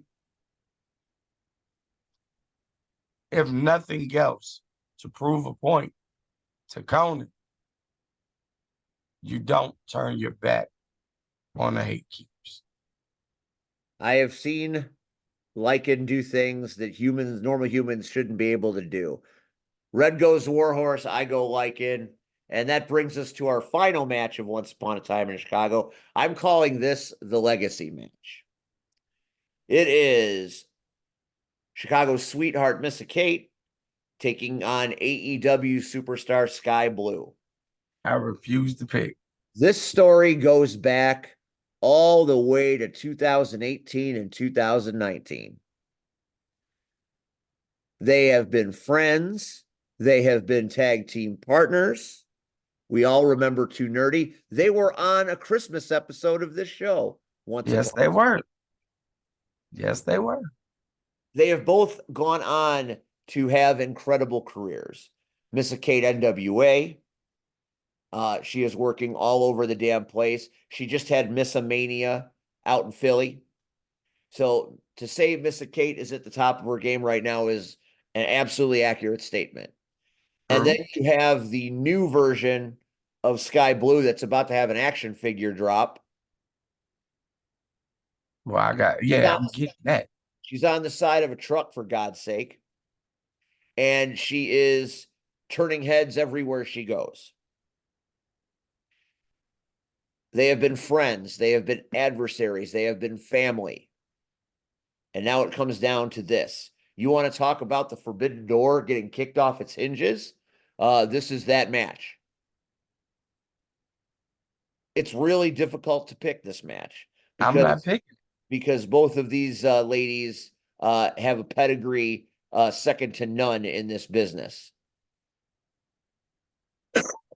I mean, it would be easy for me to pick Missa just based on she's lovable. And Sky Blue right now is, I told you, I call her Sky Black. She's, stepping up her shenanigans game every week. But their ring work, both of them, top notch. Their skills over the years have grown. They probably know each other better than anybody. So I'm not picking. I'm not. You're not Can't picking. wait to see it. Can't wait to see it, but I ain't picking. Missa Kate has been distracted of late with people doing things outside the realm of good taste. She has been assaulted. It's been bad for Missa Kate. I suspect that trend continues, and that would play right into Sky Blue's hands. And there were some masked figures that came out to cost Missa very dearly last month. And it's been reported that one of them looked an awful lot like a certain AEW superstar in a mask. So there's the legacy that this match has, and both have been CSW champions. Missa, one of the first holders of that belt. Sky, leveled up and took that belt to new heights. And then Missa returned after being gone for a while and has leveled up the women's division to make it one of the best on the planet. This match is why Once Upon a Time in Chicago is going to be at a whole other level. You're about to see CSW level up. And this match is one of the reasons why. So if you haven't got your tickets yet, you better get them because that building fills up really quick. Don't it though? It does. And that's this Friday night. And the weather's going to be good. So get out there early, get yourself a seat, and enjoy one hell of a show. Very hard to challenge the talent that are coming out to work this show that you can see on a grand stage. So don't pay $60 to go to the United Center or the Allstate Arena. Come to Franklin Park, pay human prices and see the same great talent do their thing like only they can do. And if that's not good, let's talk about Saturday, just outside of Milwaukee in Oak Creek, Wisconsin, as Frontline Pro Wrestling presents Honor Bound 2024. Very WrestleMania-esque for Old Ben and Honor Bound. And you want to talk about a show being put on with star power? Let's get into it just a little bit. Your main event. EC3 decided he wanted to play Apollo Creed. And he came out and said, I want to challenge a local. I want to give a local Wisconsin talent a chance to win the 10 pounds of gold. So the NWA World Heavyweight Championship will be defended in the main event of Honor Bound. And it just so happens that that local yokel, the Rocky Balboa of Wisconsin, just happens to be one Ryan Cross. I don't think EC3 thought this through. Ryan Cross is a bad motherfucker.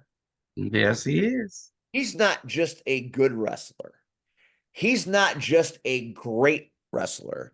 He's not just a special wrestler. You might call him a super wrestler.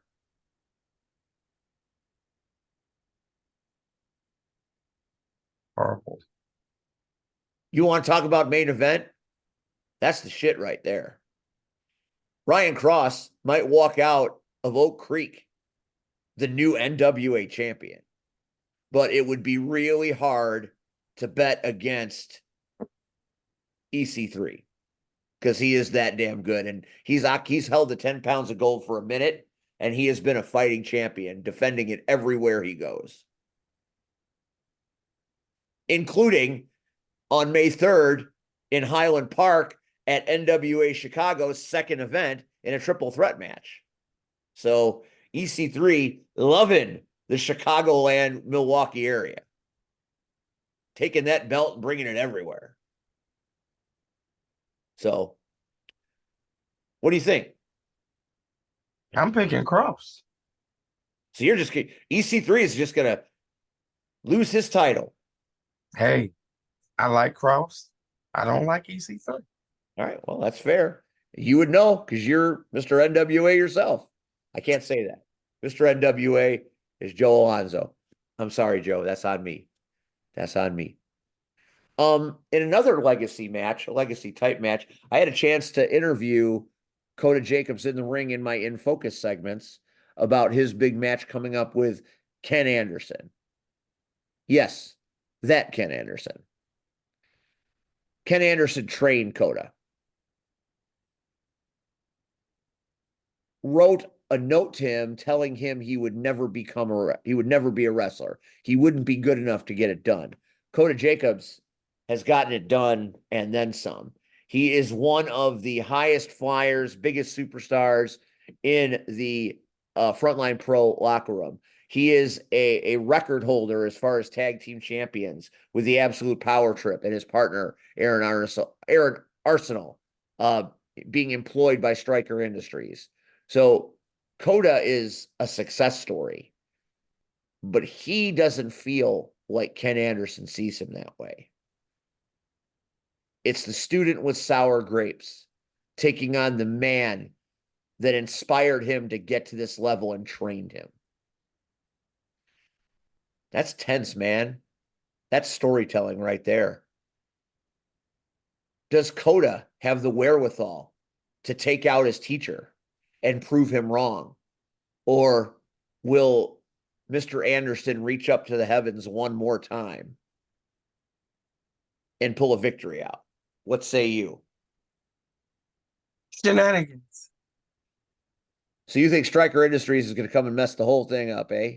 Yeah, like I've researched them. I don't like them, so. All right, well, let's take you back to some other people you like. What about the 80s baby, TW3? You like him, right? Hey, that's my nephew. Well, your nephew is fighting a man we just talked about when we were talking about CSW, and you said all day's going to win in a cakewalk. Well, Richard Holiday might get in my car. I might drive him up to Oak Creek because I'm going to watch him Friday, and then I'm going to watch him again Saturday. OVW, GCW, kicking the door, the forbidden door off the goddamn hinge. You would be crazy to be doing that, but okay. Can the 80s baby beat the man? Yes. He's just a man. Well, we'll see about that. We will see about that. Triple threat frontline pro tag team championship match. The current champions, the Bro Bros, taking on the Windy City Devils, the newly formed team of Rockin' Rivera and Ewok. And the third member of that triple threat is none other than the Brothers of Funstruction. Woo! Honor bound. Now you're gonna you want me to pick Jamie and then pick you up? You want to come, Red? No, I've got an engagement. So I gotta go see my goddaughter I perform. understand. There's gonna be new tag team champions. And I love the Bro Bros, but there's gonna be new tag team You champions. think the Brothers or you think the Devils? See, that's the problem. Like the Brothers, I'm scared of bad Ewok. I'm scared of evil Ewok. and I see, never saw that's it what I'm before. saying. I never saw it before. I don't like it. I don't need to. Makes me nervous. I've seen it. Makes me nervous. So I'm just gonna say it's gonna be new tag team champions and leave it at that. I got you. I got you. How do you feel about Adonis Allen, the Thundercat? I Is I he a love him. nephew? Is he a nephew? He ain't got there yet, but he's getting there. Yeah, he's getting there. Your wannabe nephew done fucked up. Why is everybody that fucked up? He cut a promo as the Crocodile Hunter out to capture and destroy the big game known as Paragon. Oh shit. He done messed up, boy. Adonis done messed up. Oh shit. Do you even have to say who's gonna win? No. It's for the battle championship. So if Adonis can find a way to not die, he'll become a champion. My other one of those nephew, multiverse matches where I don't care if you're in the 5th dimension, the 7th dimension, if you're singing the Age of Aquarius, I don't care what you're doing. Paragon is not losing this match. You have to break Paragon's arms. I And can't. still win. And I'm not taking anything away from the Thundercat, but Paragon. Yeah, Paragon. Yeah. He's the world's most dangerous game. And unfortunately, the Thundercat is not the Crocodile Hunter. Wow. Oof. Next match. Shit. I don't Joey Dalton is with AJ Abrams is taking on Ben Everson. Again, the Pestilence group is has been wreaking havoc. But Ben Evenson, have you seen him fight? No. That is a scary motherfucker. Former Army Ranger. You know how Garrison Creed comes in to that ring? Look Yeah. at he's gonna go tackle a tank. Yeah. Multiply that to a level of 10. Matter of fact, that's a match I'd love to see. Evenson versus Creed. That would be like the Army Navy game. No, because Army always whoops Navy's ass. Anyway, that's again, that's one of the matches that's of distinction at Honor Bound. Talked a little bit about another match that I think is going to be hard to watch is going to be the grudge match, the non-sanctioned match between Bulletproof Ben McCoy and Nathan Gust. These guys have been going back and forth for a while. Friends turned bitter rivals. Now one would even say enemies. Ben has gone places and attacked friends of his. Gust showed up at an inopportune time. There's a lot of bad blood here. And if I've learned anything about Ben McCoy, is that Ben will die on that hill if need be. He is prepared to make the ultimate sacrifice. And I believe that Gust is too. So when you have two men that will stop at nothing to win, you can only have one winner. What say you?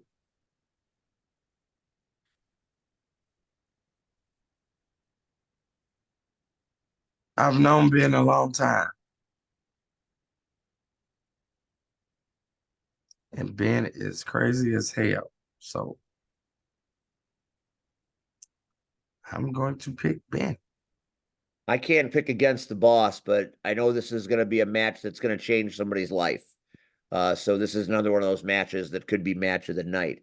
8-man tag match action. Cal Hero returns to Frontline Pro Wrestling. And Cal's pals include Cal, Hot Rod Daddy Andy, EJ Swanson, and Ritas, taking on Team Striker. Muggsy James, Aaron Arsenal, Corey McHenry, and Mustafa.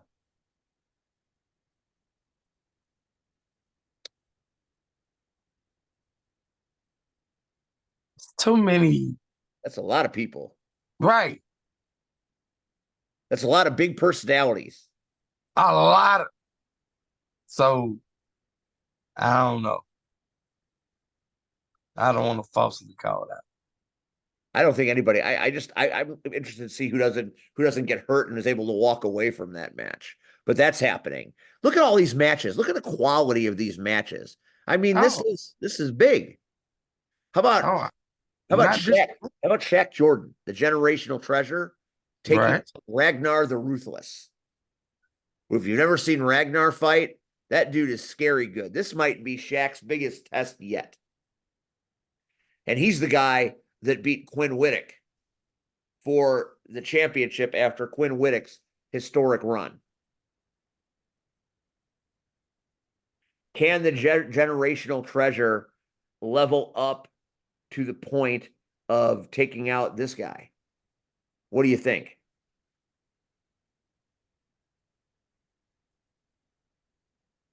Yes. Quinn can. No, Quinn can't. I mean, this match. not Quinn. Shaq. Shaq. Yes. We're entering hour 3. We're gonna wrap this up. All right. The final match on the card. Quinn Whittick returns to live competition, and he is taking on frontman Jossie, another Black and Brave guy, former 2-time AAW Tag Team Champion. Right. This is a hell of a thing.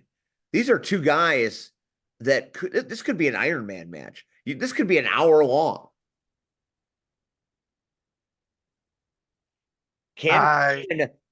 Quinn says he's the best that Frontline will ever see. Right.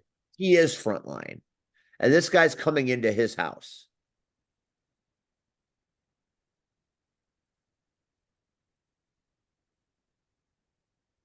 Again, I'm just gonna speak for me personally.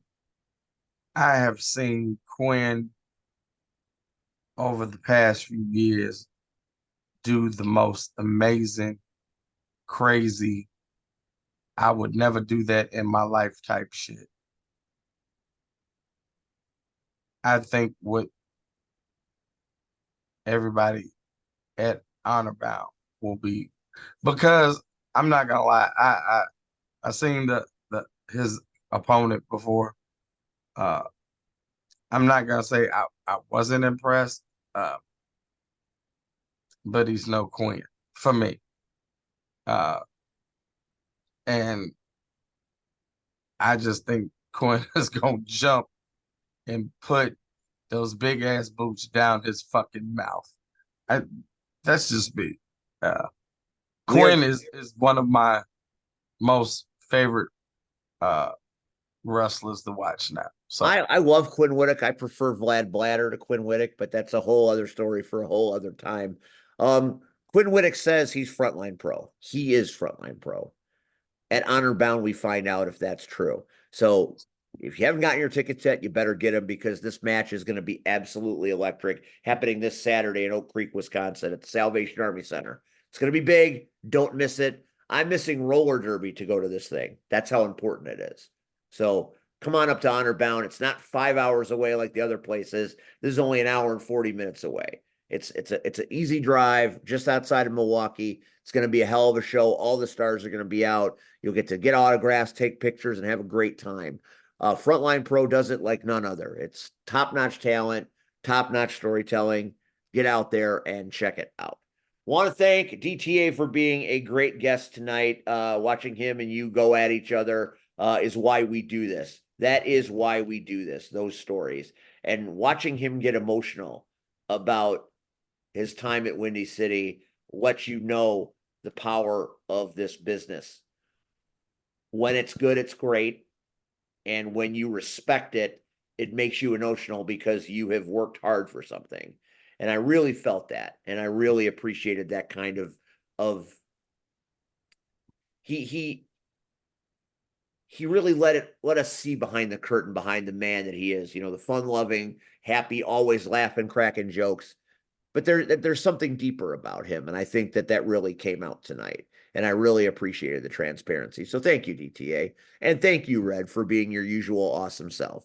And we thank Cactus for coming in and doing her thing. We thank Rion for being exceptional with the pictures. We want to raise an old style to PX, who was under the weather tonight. We hope you're feeling better, sir. Next week on this show, CSW Original and WWE Chef Primo Loco will visit us, and he will talk about his cooking and PTSD, which is a subject that we all should talk a little bit about because it's real. and Windy City again. And Windy City again. So we're just going to keep the train rolling. Thanks for watching the Power Hour. We will catch you next time, and have a pleasant evening. Yeet!